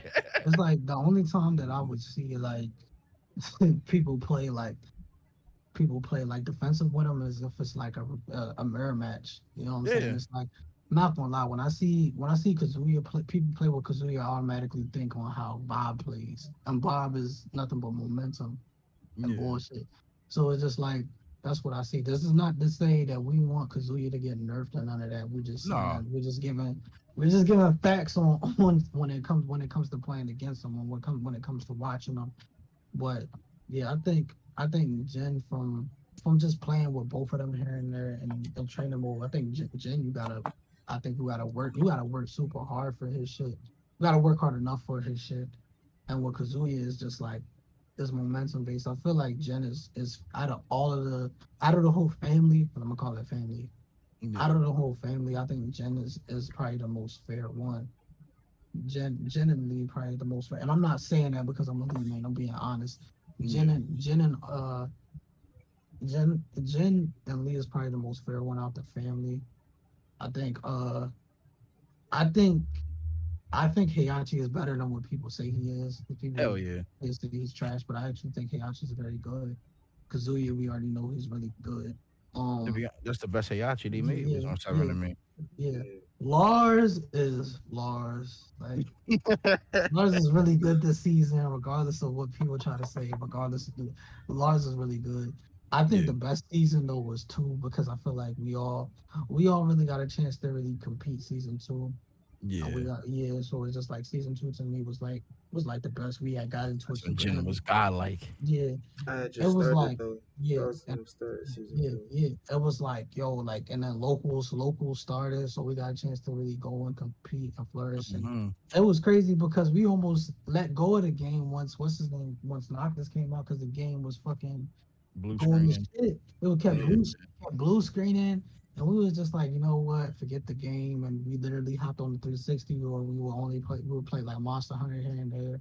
And it wasn't until like we watched Evo and we seen how the game was being played, we just got inspired from then and was just like, yo, like we gotta really play this shit. So we just started grinding super heavy, Hmm. whatever the case may be. But I really like, even though Tekken is super stressful, it did teach me to go in the lab a little bit more and go in training mode a little bit more because before I wasn't a training mode type of person because I felt like I lacked the patience when I came on the training mode and just watching Juice and next practice because it's like I remember when Juice first got into it, started getting into Tekken super heavy in Tekken 7. I watched him go through like Ling's whole move list and learn the shit for like a couple of hours before he chose to play me in the game. And that shit was just like, damn, this man really went in training mode to learn her whole move list. I was just like, damn, this is different. And then I was like, maybe I could try training mode and even watching X like go through training mode for 8 hours straight working on electrics was like, damn, like I gotta practice harder. I gotta grind harder. So it made me go in training mode to work on certain shit, work on movement, lag, we get certain shit that I lost to, watch my replays to figure out what I could have did better. It made me more like that. So when it came on to every other game, now it's like I go into what I lose to. I go watch my replays. I go see what I did wrong. I go lab some shit. It made me more of a lab monster. I could say that. Like I said, like Tekken made me want to get better as a player. It made me lab a little bit more. Because before I was just like, man, I don't know about labbing. But then I really learned in competitive play how important labbing really is. Yes. To get better at fighting games, you have to lab, Yeah, regardless of the situation. You may think that you understand a game, but then you get hit with some bullshit, and then you think that that game is bullshit now. Until yeah, you lab it, you'll realize that, oh, for example, Tekken, Law, Junkyard Dog bullshit. yeah, There's a part of that move where you cannot block it. You have to either period or take the hit. Because if you block the first half, you either got to block it all or period. If you don't period, you're getting hit because it's a low, mid, and then a high. yeah, So the low hits you first. You don't think about it. Oh, you can't block the middle joint. It won't let you block the second hit at all. So the second hit, you're getting hit. Boom. So you have to either parry that low, or block the low, or block the entire thing. Because if you don't block the low, you're getting hit with the rest of that combo. yeah, In your mind, as a casual person, you'll probably be like, "Yo, this is bullshit. Why am I getting hit with this? I blocked it," or da da da. Da. yeah, But you don't know that until you actually will lab that situation and see that, oh, this move is bullshit.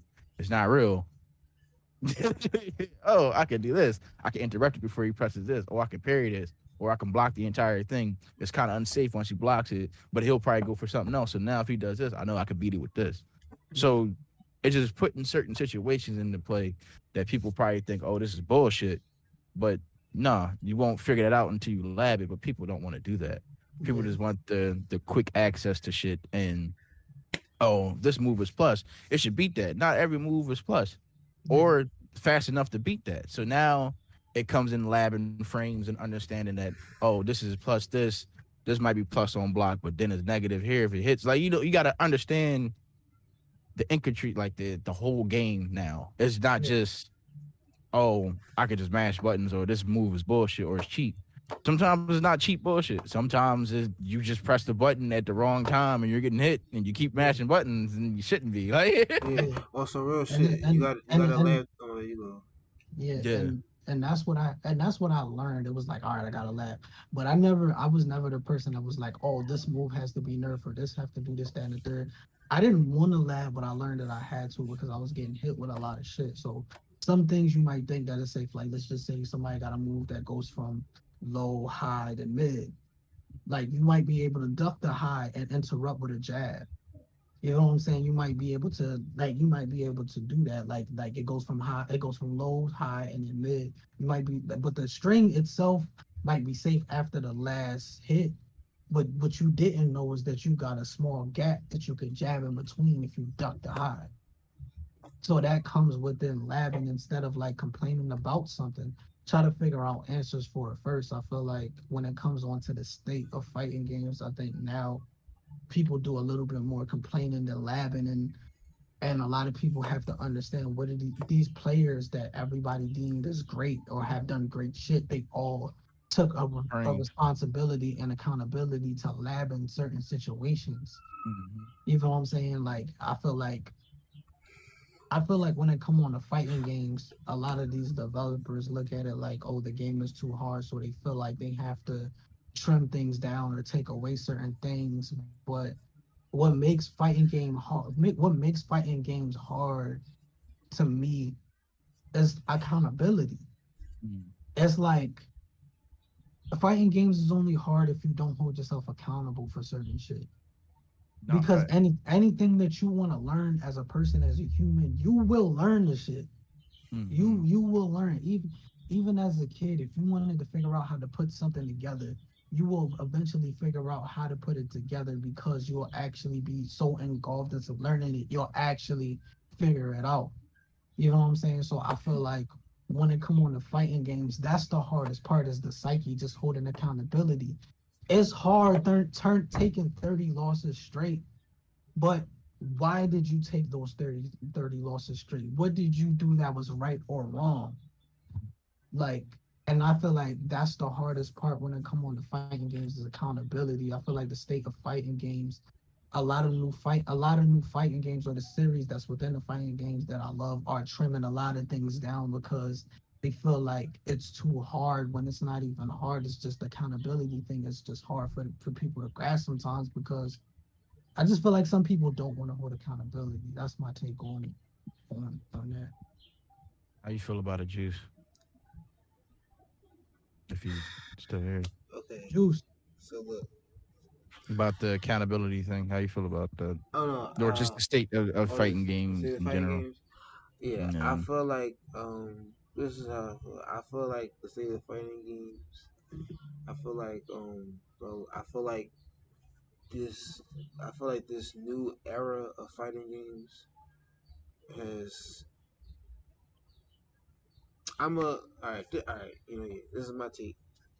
I feel like this new era of fighting games is creating a kingdom for fighting games, right? Mm. No, right now it's going to be a lot of infighting because it seems like there's not enough space. But that's only because there's no big game for every game genre to generate its like following to the point where that game has to be respected because people are genuinely people are really playing this game on the level of these games that you cherish and respect. You know what I'm saying? Like that's kind of like an example of that is like Smash. Smash has been through trial tribulations, always went through, but it's still here. You feel what I'm saying? And now it was just birthed, and Smash itself birthed a whole genre of fighting games. You feel what I'm saying? The whole action play. I dub it because I don't want to call it Smash like because I feel like it's unfair. Because some of these games are actually really good and deserve to at least be given a shot. So I'll call them the action platformer fighting games because in a lot of ways that's what they are. They're fighting games, but they're fighting games, but they're played in the style of what an action platformer would be. no different from like Mario or Sonic or anything, which is why those characters are able to fight each other. You feel what I'm saying? It makes so much sense. You like, but like. You feel what I'm saying? So I feel like though that's one example, but then and you got that Nickelodeon All Stars game that's being made, and that's looking like it's gonna be like that's gonna be that's gonna be the game to usher that genre into the point to where like it's here now. You feel what I'm saying? Like we have multiple games, they all play differently, they all have their own followings, and they're actually good. You feel what I'm saying? They're here now. You feel what I'm saying? It's like that's what it's looking. Well, you say that's what it's looking like. You feel what I'm saying for the Post Smasher, but then you got stuff like the arena fighters are actually. I feel like the arena fighters are next up. To be honest with you, Yeah. because look, you got the Demon Slayer game that's coming out. It's looking pretty dope. From the way it controls and it plays, it looked like it could be pretty technical. The Naruto the Ninja Storm series itself is actually really technical if you actually play it. It has a competitive scene. You feel what I'm saying? A lot of fighting games you would think have and that's the thing. Like a lot of fighting games are now starting to finally get their shine. Like the Gundam series, the Battle Operation series. My fault, my Mm. fault. The not the Battle Operation. The The Maxi gun Boost. yeah, the Gundam Versus series. The Gundam Yeah. Versus series, you feel what I'm saying? They got Maxi Boost, they're having tournaments, you feel what I'm saying? Well that's big in Japan though, period. But like the fact that it's now permeated into America, the fact that it's at Evo as a side tournament, you feel what I'm saying? That's kinda big. You feel what I'm saying? I'm not saying it's probably was there before, probably even Japan definitely, but it's like just the fact that these games, and if due to the internet and shit like that, now these games can truly have scenes. Fucking Melty Blood is in the forefront now. That used to be Yeah. considered a fucking poverty game. Like, you know what I'm saying? So No facts. it's like Yeah. what I'm saying. So many games that were like hidden gems that people just played in the in the crevices of what we now call the FGC, which I read the what I'm saying we now call the FGC is like these games are damn near main staples or almost household names, but damn sure have cult followings.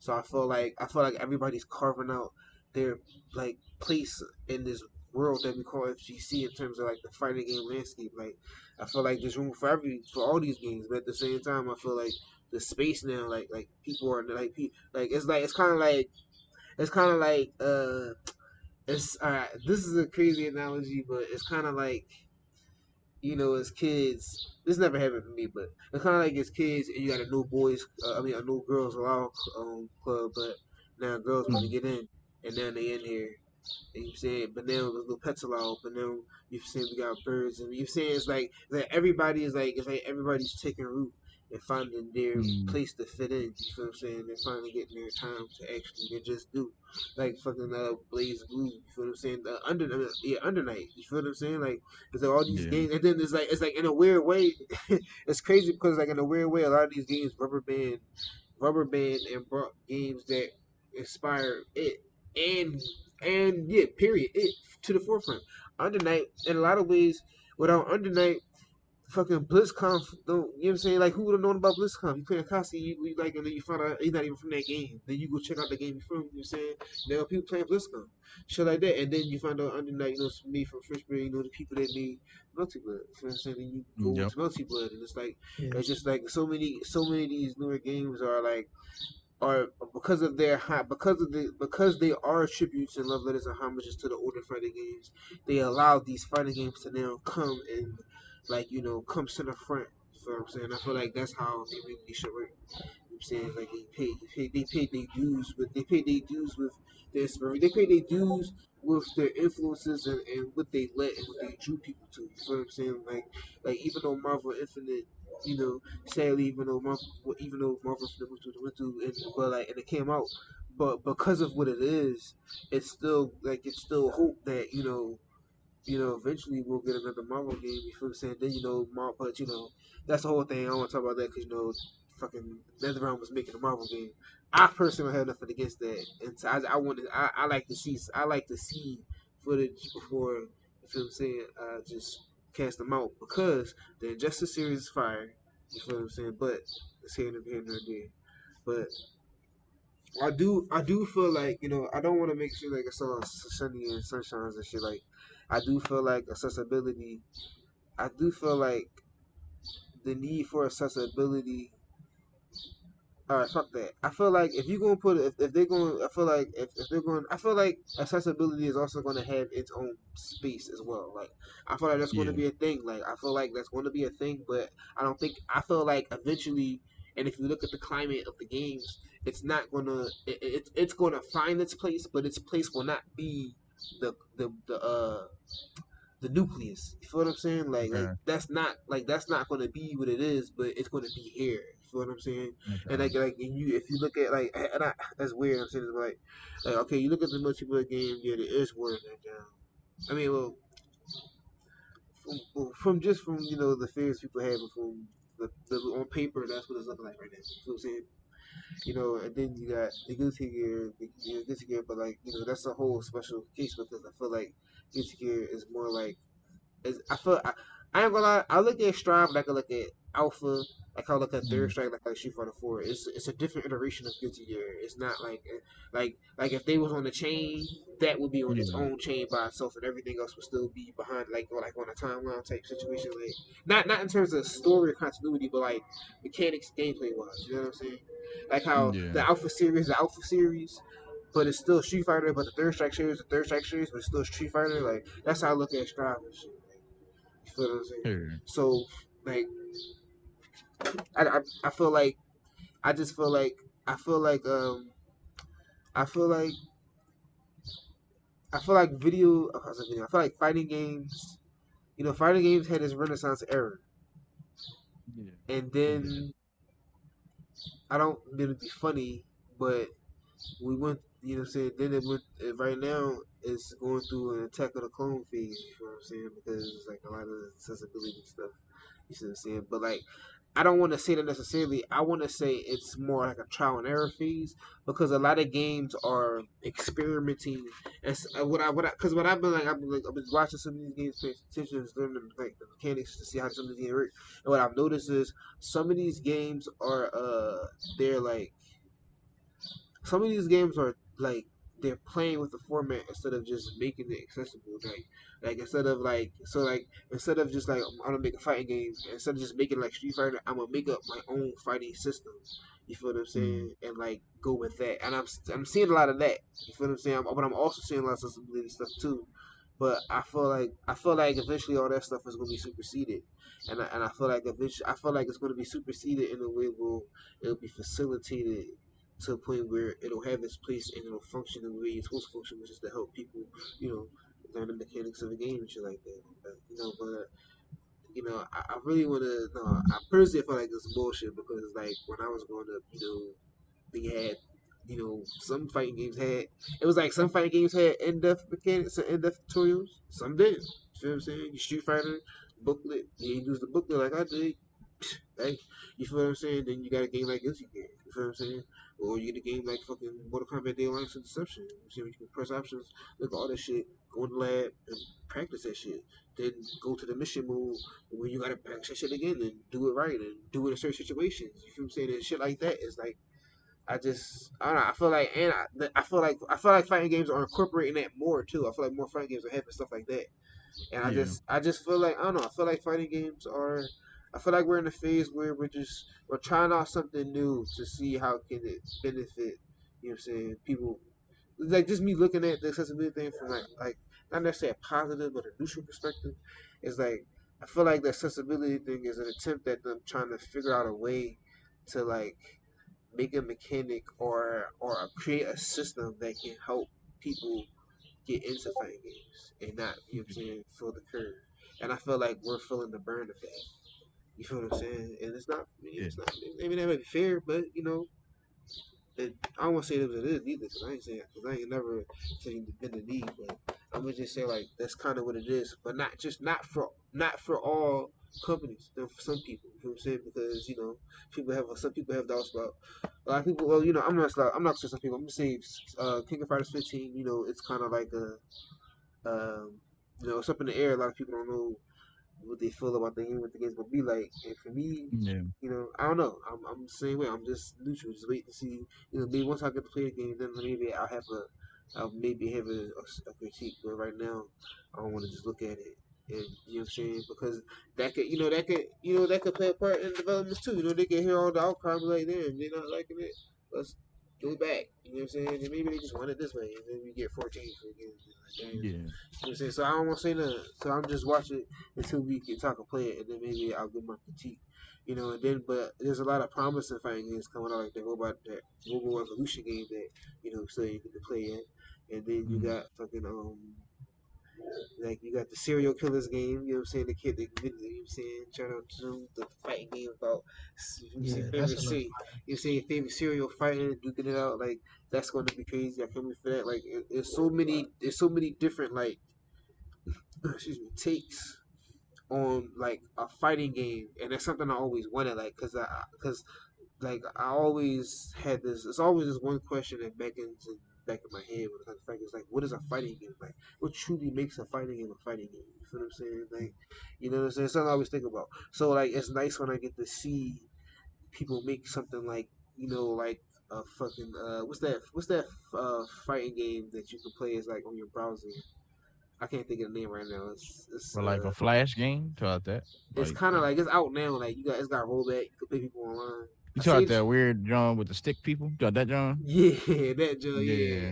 Like what I'm I saying, forgot like the name of it. shit like that to the game we just to the serial killers game that we just spoke about, or I'm saying the fact that we have a fighting game based around Gundams, or the fact that a mobile online MOBA fighting game is about to get an actual fighting game. You see shit like that. It's like I love seeing stuff like that. I just Don't forget Pocket Bravery and Five Force Fighters. There we So go. I yeah, was trying to remember the those names, two but thank you. games. Yes, thank you. I was trying to remember the names. You saying Wow. Pocket Break, you know what I'm saying? Fire Force Fighters. It says all these different fighting games that are coming out. And stuff like Mech City Brawl, like just different takes on what a fighting game can be like. Like it's nothing wrong. Like I feel like there's nothing wrong with that. But at the same time I feel like it has to come with the acceptance of that. And you know what I'm saying, it's going to be different, and it you know what I'm saying, and it may you see it. Let's say it's going to be different, so it's going to come with its differences in some games, and that's why I feel like this accessibility they come in because like I don't feel like I'm not saying that a game with a different playstyle is going to have accessibility, but like if somebody's going to do something different, they damn sure probably going to have like people getting used to the game in mind, so they might you know what I'm saying, so like their influences might come from this, like you know what I'm saying, like because of this era now, we're gonna have the influence of those type of games now. You know what I'm saying? It's something that we're going to have to come to terms with. You feel what I'm saying? It's like if you look at a lot of the look at a lot of the fan made games right now. A lot of the fan made games are the games that we want and we love. You feel what I'm saying? There's a lot of old games made broken. You feel what I'm saying? So like that's what the fans Yeah. want. So I feel like eventually, you know what I'm saying, things are gonna like I feel like eventually it's gonna be to a point where there's gonna be room for everybody, like you know what I'm saying, like and then ain't gonna be no thing like you feel what I'm saying, like where some games are not considered this or people not considered that. Like every game, every different style. I feel like there's gonna be so many different varied styles of fighting games that it's gonna be to the point where some types of fighting games will have a game that's so big that that type of fighting game style is can't be denied to where you know of it. You know what I'm saying? Like how we know 2D, 3D anime. You feel what I'm saying? 2D, 3D anime smash. You feel what I'm saying? That's what we know Yeah. right now. Eventually, that list is it's about to get bigger. Basically, you know what I'm saying? That's pretty much the take on No, I fighting feel games and you. stuff. Man, I agree with all that. It's going to be a mouthful, and that's a lot. But I think the biggest thing here is that the accessibility thing. I want it to be a choice. That's it. I Yeah, don't want it to be forced upon in fighting games. Let me turn it off, or let me deal with like that's the biggest thing. You can make them yeah. easier, but I want them to at least turn off auto combo. Let me turn off the things that I already know aren't going to help me. Yeah. Let me be able to give me that choice, that freedom to turn those off. Let me play it the original way, where it's inputs or certain things and stuff like that. But if you can find a way like Persona did it, Power Rangers, and like whatever game did it. Marvel I got Infinite. Marvel Infinite, Marvel 3, as well, is where it's like, the buttons are easy and to understand, but they're still definite. But that yet those inputs and stuff are still there, and there's other things like that, or I can turn that off if there's auto combos. Give me that option. That's the only thing that I feel like is the biggest gripe. If people feel like it's too easy for them or it's too hard for them, and that's where they should do that type of thing. But I feel like fighting games are only hard because you have to learn the matchups. That's the only thing. You have to learn. You have to willingly be patient. You have to persevere through a bunch of bullshit. And that's the difference. Like if you had a team of people, you can just blame the team. You could do good, but you could blame the team. But like you don't want that neither, because that don't make you look better and you're not really learning nothing or growing neither. So it's like to some point in time you have to take accountability. You have to realize that maybe I'm doing something wrong here. Maybe I'm pressing something here. Maybe it's me. Sometimes it's not. I will say it is the game on some dumb shit. But most of the time, there are going to be instances where it is you. You're pressing something at the wrong moment. You're doing something here that you should be doing, but you're not doing it because you either don't know the matchup or your opponent is getting away with something that you don't know. So that the fact that you don't know it, I'm going to keep doing it. So that is what leads into the mindset of, oh, this game is broken, it's cheap, they need to nerf this. There's too much easy accessibility to developers now. That's the biggest gripe, is that there are certain things that need to be nerfed and there's certain things that do need to be buffed. But there's a lot of complaining and not a lot of learning here, where that becomes the issue. But here's also the part where that comes to play on developers is that they're taking away the things that would usually stop those bullshits from happening. For example, defensive options.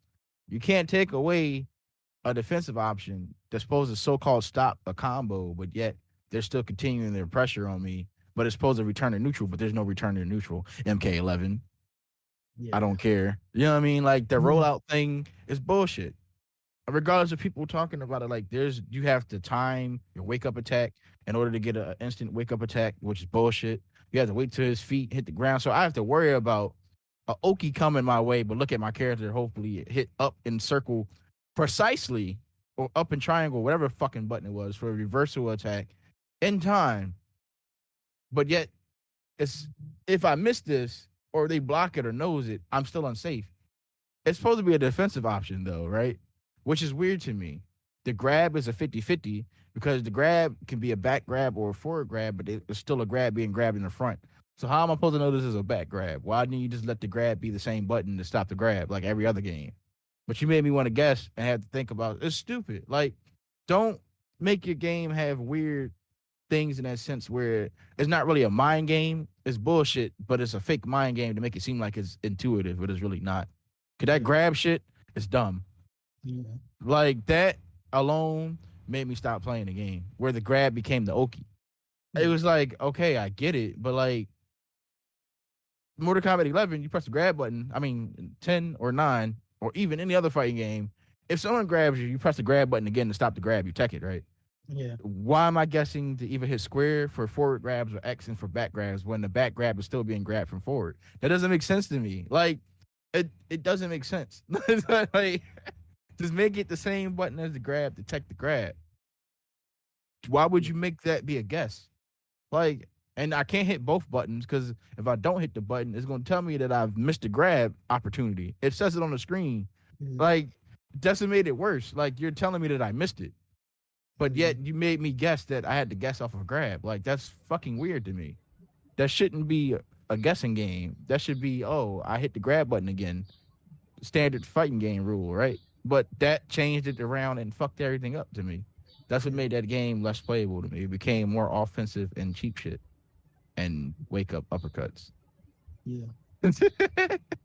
But personally, I feel like the accessibility thing is a gift and a curse because it could really force, it can give us the issue that we're having now where games are becoming too dumbed down. They're taking away certain options and it's all footsie based, but no combos. And it's just, It becomes bare bone, which is I understand, but we're not in 1987 no more. This is not Atari. Like you have all this stuff, which goes back to Guilty Gear. It's freedom. You giving me stuff where I know there's a limitation on it. I can't Roman cancel at every point, but there's a point enough where I can make a Roman cancel safe or unsafe. Still, even if it should have made it safe, but it doesn't. Like the purple Roman cancel, stuff like that. Like there's stuff that once you understand you can't do certain things, it breaks it down to a point where, all right, this game isn't super accessible, but there's accessibility to it where you can learn it fast, but there's more in depth to it. When it's just simple, something I already know, footsies, this, that, and the third, you're going to excel to it, but there's also bullshit because it becomes the developers making the game that the developers want and not for it to be, yo, you got to figure this out. Or your character's played a certain way now, and that's the archetype. Yeah.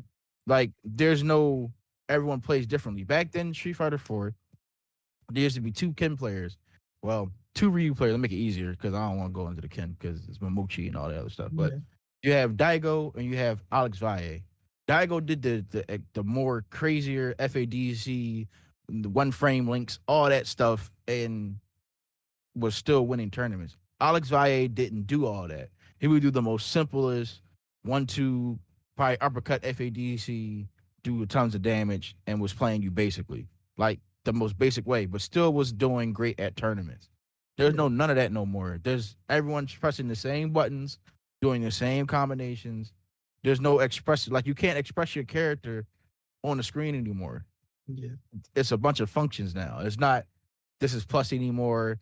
Everything is just numbers and frames now. It's not the characters don't look live on the screen anymore. It's robotic now. It's not you can't really show off your expression no more. Yeah. Granted, Street Fighter 5 now at a point is now showing that you can do that, but to me it's kind of too late for all that.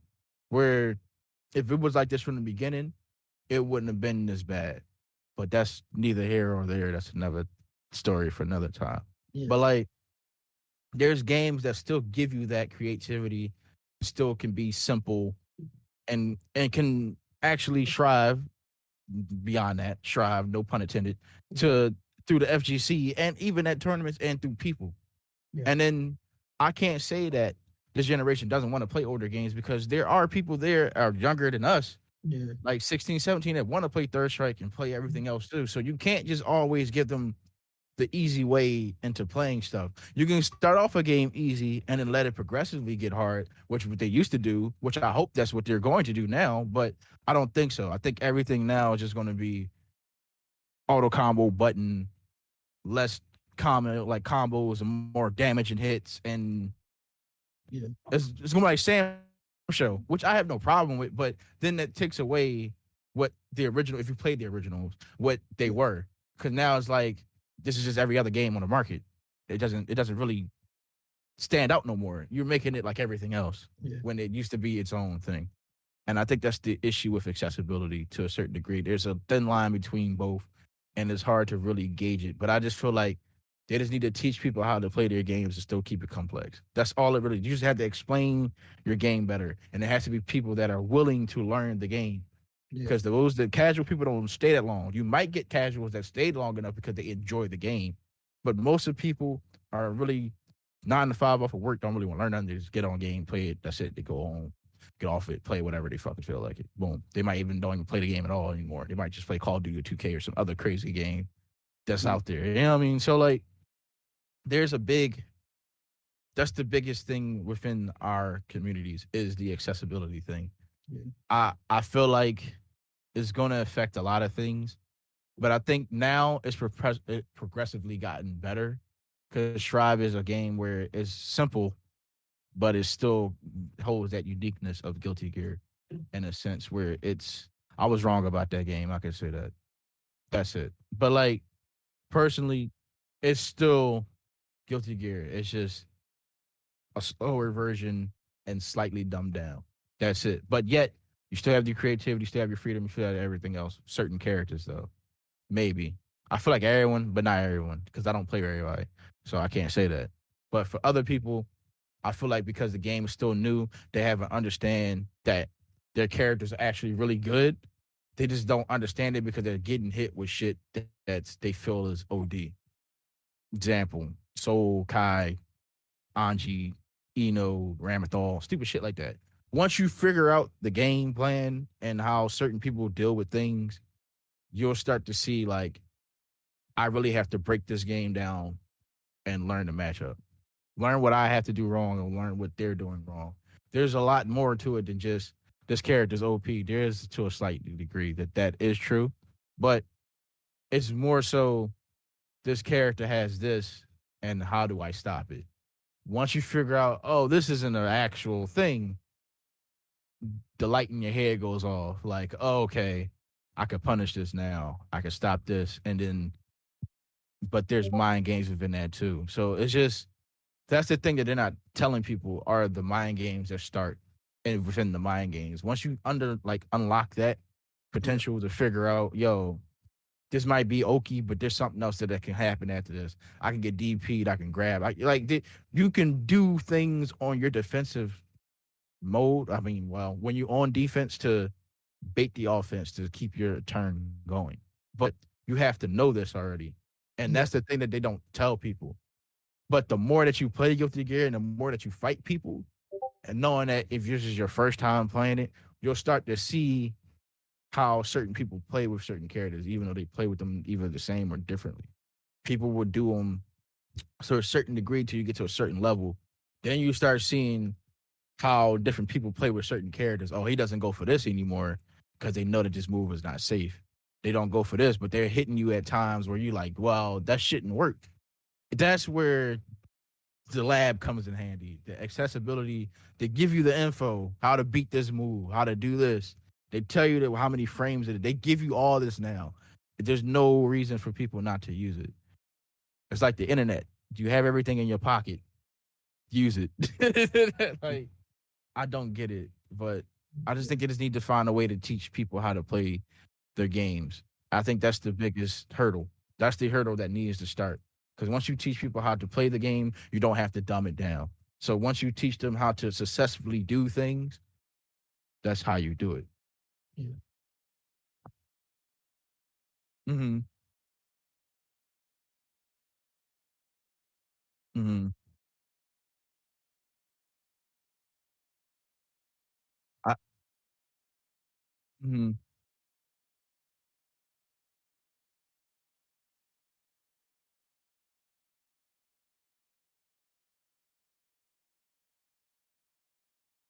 Mm-hmm. That would actually work. I Something think where they can do something like that. That I never thought of that. That could actually be a thing where it it could be worked. a thing, but at the same time, the person has to want to practice. This is like I agree with Juice where I do feel like it's gonna be a plethora amount of fighting games. Mm-hmm. I just hope that it has room for fighting games that has creativity in it. And every Yeah. fighting game doesn't have to be dumbed down or be like lesser than what it was. I feel like no matter how dumbed down you make a game, it has to be some level of accountability. Yeah. I'm cool with any and every type of fighting game being made. Just have some depth to it. And if it doesn't have depth to it, all right, cool. This game could be the easier fighting game to play. But where is the fighting game that's satisfying to the point where I can add my own style and flair to it? Yeah. You know what I'm saying? Where is that new fighting game? That's my issue. It's just like, where is that new fighting game? It's like, and I'm cool if this is the direction that they're going and they don't want to make any other fighting game be have a little bit more creativity and depth to it, it's just not for me. And I accept that and I'll just go play the older fighting games. Just give these older fighting games just make sure these older fighting games can get played at tournaments. You know what I'm saying? I'm cool with that, but at the same time, younger players still want depth. They still want to learn. When I was at Defender North, it was people that was way younger than me playing the game. They was playing Third Strike. You know what I'm saying? So I feel like they don't have to do it, and I do agree. Like, just give us an option. If they don't want to give us an option, just give us a fighting game that's gonna have depth to it. That's not gonna take away creativity. Yeah. You know what I'm saying? Because you don't have to do that. I feel like I feel like the casual on a level feel like fighting games is just pressing buttons, but then when you get hit with reality, it's mind games that go into it, like you said. Yeah. And it's just like that's what they're not understanding. This is not just hitting buttons. This is not what you thought it was. Mm-hmm. This is not what you thought it was. And because it's not what you thought it was, now it's too hard. Yep. Now it's cheating. Now you don't. It's just like you gotta understand. Like I want fight. Like it's, if they feel like they have to scale it back with certain games in order to teach people how to play, cool. Certain games, not every single game that Everything. comes out have to be that. That's why with me, like I still feel like Guilty Gear does have creativity. It does have certain shit, but it didn't have to scale. I feel like they didn't have to scale it back. They didn't have to make Gatlin's 2 buttons Yeah. when it has always been 4 buttons. All buttons. Yeah. You know what I'm saying? It didn't have. They didn't have. They took that. They didn't have to take that away. I do feel like adding a defensive Roman cancel was hella smart, Hell smart. Mm. hella dope. You know what I'm saying? But like I said, I feel like they did it the correct way, but I still feel like they didn't have to do that in order to teach people how to play. I do feel like they have the best tutorial Yeah. and sign to teach you how to play the game and to teach you why you should use this or why you should use this or this is smart to use this. It explained all of that. Mm-hmm. But then the person, like I always say, the person that's playing the fighting game has to be like, I want to learn it. Mm-hmm. You can have, yes, you can have a free to play mode where it teaches you how to play it. But that person has to be patient enough to be like, I have to learn. Yeah. It's an accountability factor. I do like that every game is getting its turn and Arena Fighters is getting its respect. I Yeah. do like that it is being a plethora of games. But my concern is will there be a game that's not accessible I think that so. that is gonna be that's gonna have depth to it. That's my concern. Or will all fighting games from now forward be something that's super accessible, one button combos that I can't turn off?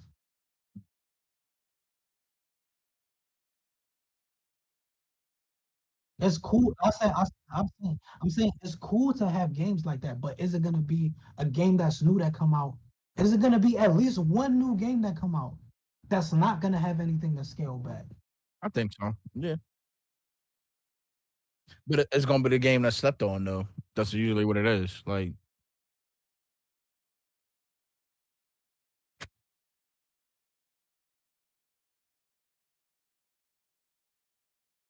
yep.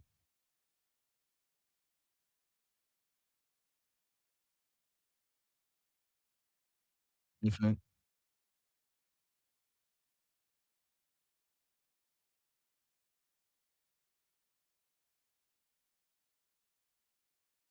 Yeah. Two per se.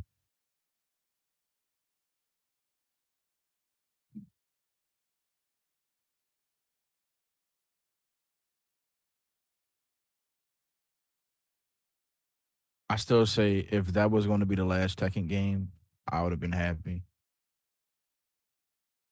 Honestly, because that was supposed to be the last Tekken game. Like, legitly, if it would ended on tag two, I'd have been happy with that. Like, yeah, everybody was in it. Like, I couldn't get mad at it. Like, everybody was in it. It was like fast paced. It was creative. You can do broken stuff, and I feel like there's a lot more stuff in that game that people don't know about. And they patched stuff out too, but I feel like there was stuff in there that people didn't really. I mean, I can't say that, but I Yeah, feel but like there's probably more stuff hidden in there that people don't know about. yeah, Personally, I understand that, but it's like if Tekken 7 would have never came out, if we're gonna be honest, Evo in a lot of ways would have probably been stale.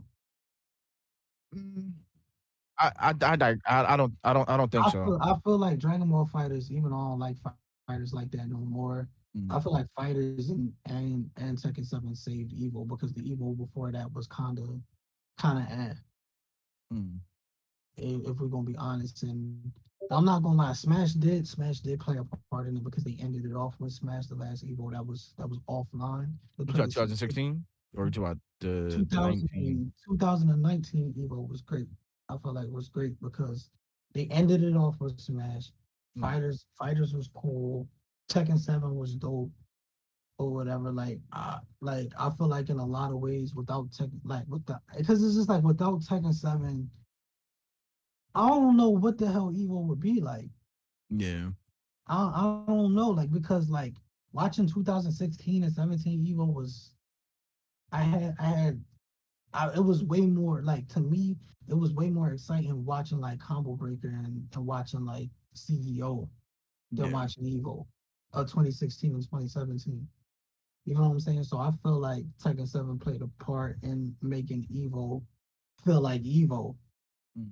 You know what I'm saying? I think, and to be honest, I felt like if Guilty Gear would have got a later slot, it would get Rev 2 would have got a later slot. It would have been great, but it was Yeah. super early. It was just like Rev, that's what made me want to play Rev 2. I was like, yo, like that shit, like look, watching it, I was like, yo, this game looks so fire. Like watching it and understanding what's going on, it's like, damn, like this is so many options. I'm thinking that this person's unsafe, but then they moment cancel and then they made it safe. I'm like, damn, this shit is crazy. It's like you be at your edge of your seat in a lot of ways. So I feel like Guilty Gear, if it would have had Rev 2, if it would have had a later slot, it would have did great. And I feel like Tekken 7, to end it off with Guilty Gear and Tekken 7, to me will be fire, because to me they both keep you at the edge of your seats, when it come on the shit. No, You fact. know what I'm saying? So it's like, even though Tag 2, it is a great game and it does have a lot of stuff that and it has super creativity within the game. Yeah. Like I could say it would be a great send off game, but I don't. It's just like for Tekken 7 not to come out, it would be weird. Like not having it at Evo. I mean, if Tekken 7 wouldn't have came out, maybe Marvel Infinite would have probably actually took that slot. It probably would have, but Because we don't know what might have happened. Some other yeah, game, because yeah, like I love Under Night. Under under Night the took over yeah that year. yeah That's what under, happened. yeah Like, so, under that took over that year. I love Marvel Infinite, but I love Marvel Infinite. And I play the shit out the game. I feel like the game is fire, but Marvel Infinite had to die because I didn't want no other developer following what Marvel Infinite did. You know what I I'm saying? What mean, the developers did with it, like the game itself, to me, I feel like would have been the best Marvel versus Capcom game, because if it would have had the X-Men in yeah, it, if it would have had Marvel 2's roster, we were going to get that though. That's the yeah, crazy part. if it was gonna have Marvel, if it had Marvel 2's roster, it'd be no question that that game would have been a Marvel versus Capcom game. And I'm saying that shit, but it's like, Hmm. because the gameplay gives you ultimate creativity, but it's like, but at the same time, it's like it being that Evo, people would have seen how creative the game could be, the defensive option, the offensive options, like Yeah, Evo it would have would have showed, helped. yeah, it would have showed you what the game could be. Because Yeah, watching it being played at Combo Breaker, you get to see what the game could be, because some people literally haven't stopped playing the game, and then you see how shit got optimized and different things that you can do, like hold like you be able to deflect the projectiles back, certain projectiles back to the opponent, and just have like a ping pong effect if they choose to perfectly advance block the shit. I ain't never really see something like that. That's in a Marvel versus Capcom game. That is wild. no Like fact. it's like, and everybody in the game is good. Dante is the best character in the game, but every team you can mix and match every single team, and they're good. Yeah, It's just like every team could get played with within the game. You know what I'm saying? So it's like, even though like I do feel like Tag 2 would be like a great, like would be like a good last Tekken game. Tekken 7 did bring give Tekken 7 did give us a lot of good moments at Evo. Gave us a lot of great moments at Evo. no fact. So it's like I couldn't say that it would like I couldn't say I wouldn't want Tekken 7 to exist. As much as the game stresses me out, I will want the game to still exist because of what it brought. I Damn. guess it's so many eyes on Tekken 7 right now, and just seeing the movement of it, seeing like just seeing certain shit happen, and just watching it back, and just watching certain tournaments and seeing everything. I can watch a full tournament of that shit and not get bored.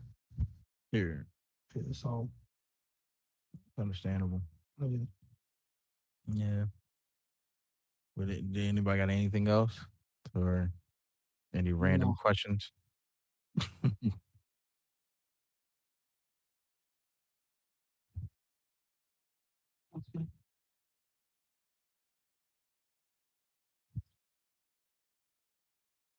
Yeah. No, no bullshit. Yeah. Literally, I probably still have been playing it. Yeah. Or I was probably still been playing Guilty Gear. I'm playing Rev 2 and Street Fighter 4. To be honest with you. Yeah. I was Yeah. still. I probably would have dabbled in the reps a little bit more. Yeah.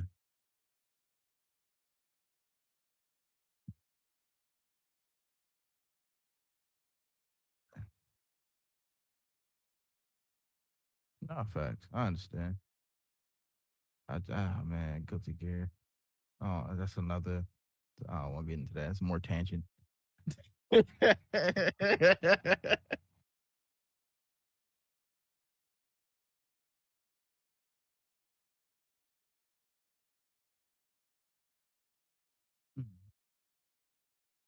Yeah. understand.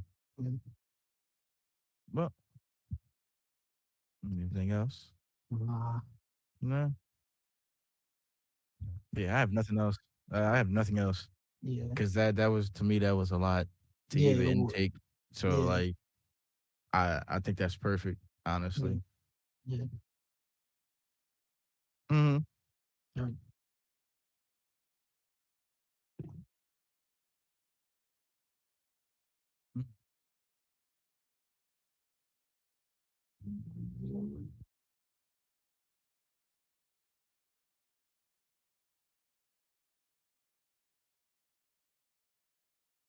That's a good one. Might Yeah. think about that.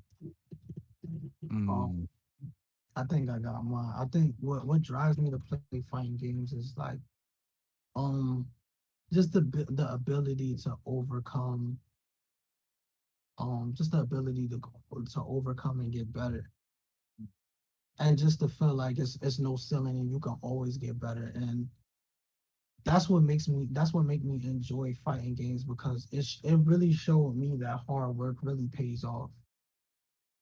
And that's what drives me to play fighting games. And on top of that, it's like you meet a lot of dope people, and you get to know a lot of dope people through playing fighting games. You sit next to somebody and you play. Like me personally, I love like the offline effect of you playing somebody, you getting to know that person, but you also getting better, and y'all can get better and get to know each other through fighting games. So it's just like with me, I play fighting games to grind and to overcome.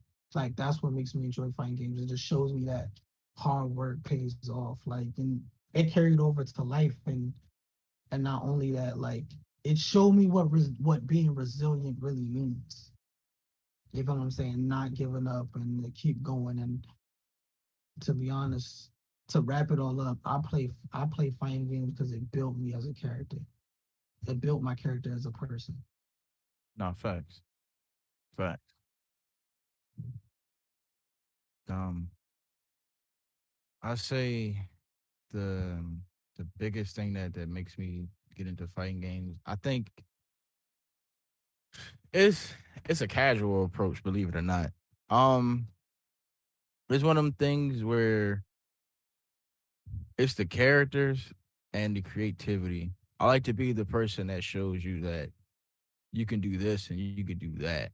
Like I always would see people do cool shit.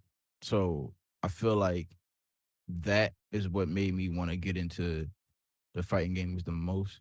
The combos are the biggest thing for me, but I like to show off that you can do these things as well. It's shit that you can't do in games that show off like your personality. And I felt like when I was a kid that the one thing that I was always good at was playing a game. So for me, that was my life, if that makes sense. So like Yeah. I was good at basketball and shit like that and everything else. But like when it came to something that I took pride in and not on like an ego thing, was more so just that was fighting games. Like knowing that I could do something good enough and it made me felt good about it. Just to just to do a combo, just to figure some shit out that you've seen. Like, yo, how do they do this? It's just it made me it made me open up my mind more to figure out like how certain things work. Why does this work? How does this do this? Why does this do that? Like it made me a thinker to a point where I like to just do shit where it's wow risky, but it's a total opposite. If you know me, I'm quiet, but in the game I'm loud. Yeah. Yeah.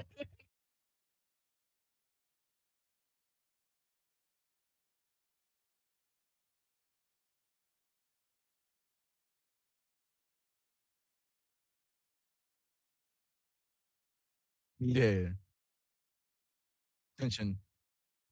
Yeah. So I think that's what really made me forefront. So it's just that, and then wanted to do the parry. That Yeah. wanted to do that parry for years, and finally doing it was like this is the greatest thing ever. That it's doing shit like that, having a moment where you knew that you practiced for years for something and you finally did it. It's that. It's you seeing someone do something and you can pull it off, or you did it, or you did some crazy, outrageous combo, or like some shit that you would never think that would work, but you made it work. Mhm. It's the perseverance and it's the patience. That's what it is. As much as I am very impatient playing the game, but it's very patient. Like it's weird. Like I I could just show my character and my personality through games. That's how it was, and that's the thing that I like about fighting games the most. That brings it out of me. Mhm. So, yeah, it's that.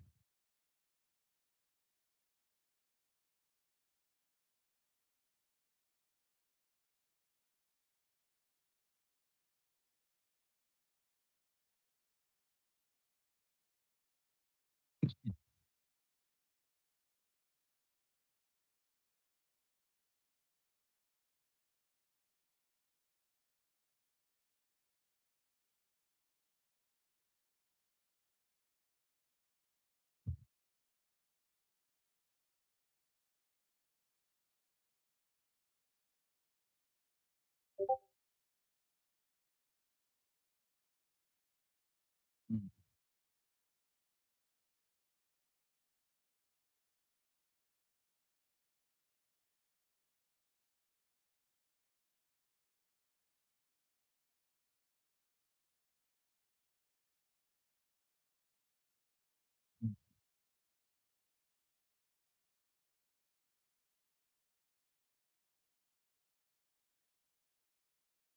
mm,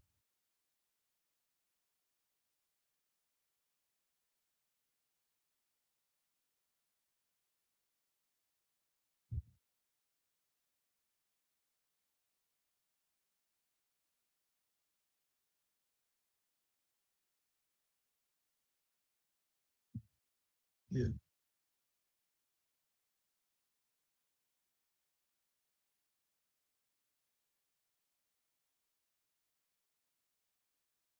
mm,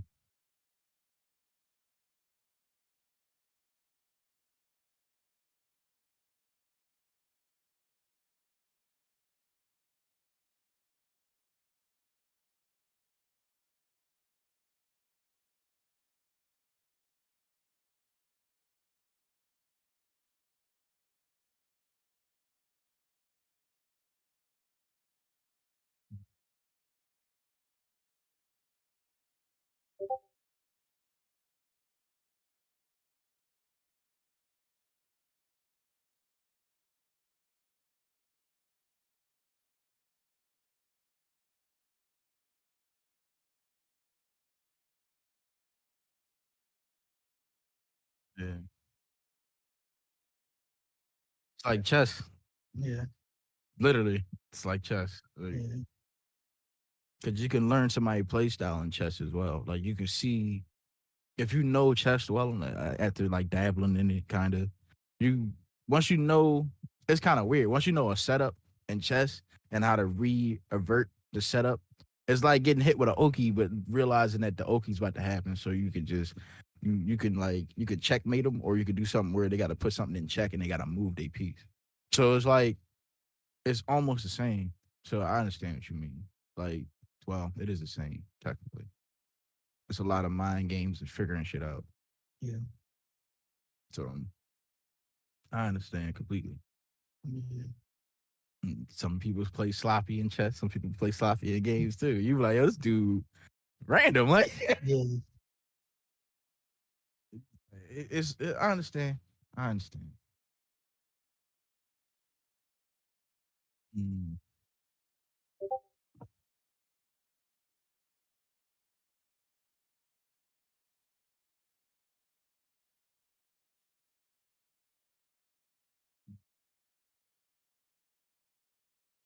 Yeah. okay.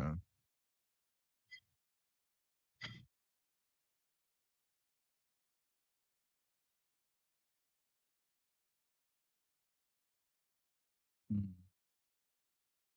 it is somewhat Yeah. stressful as fuck though, but it is.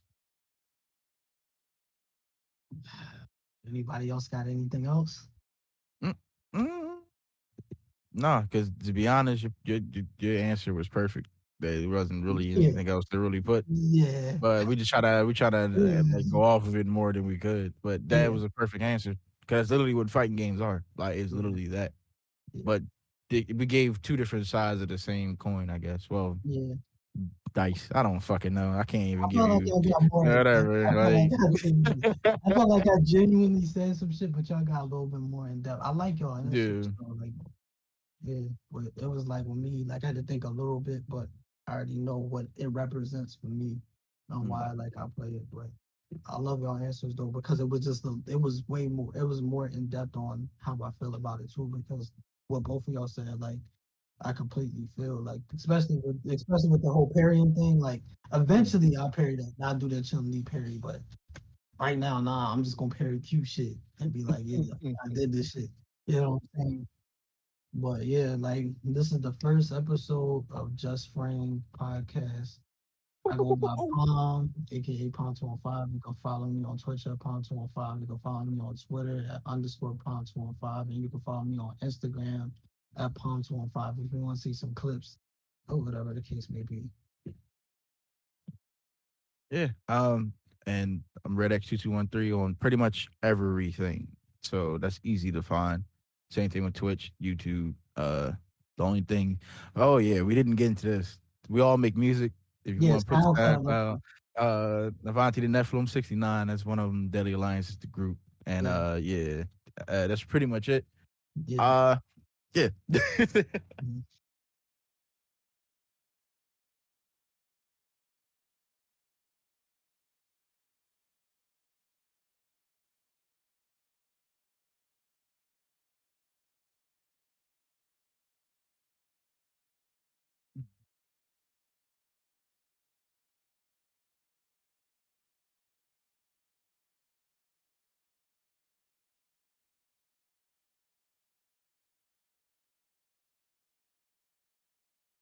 Mhm. At least he was honest about it.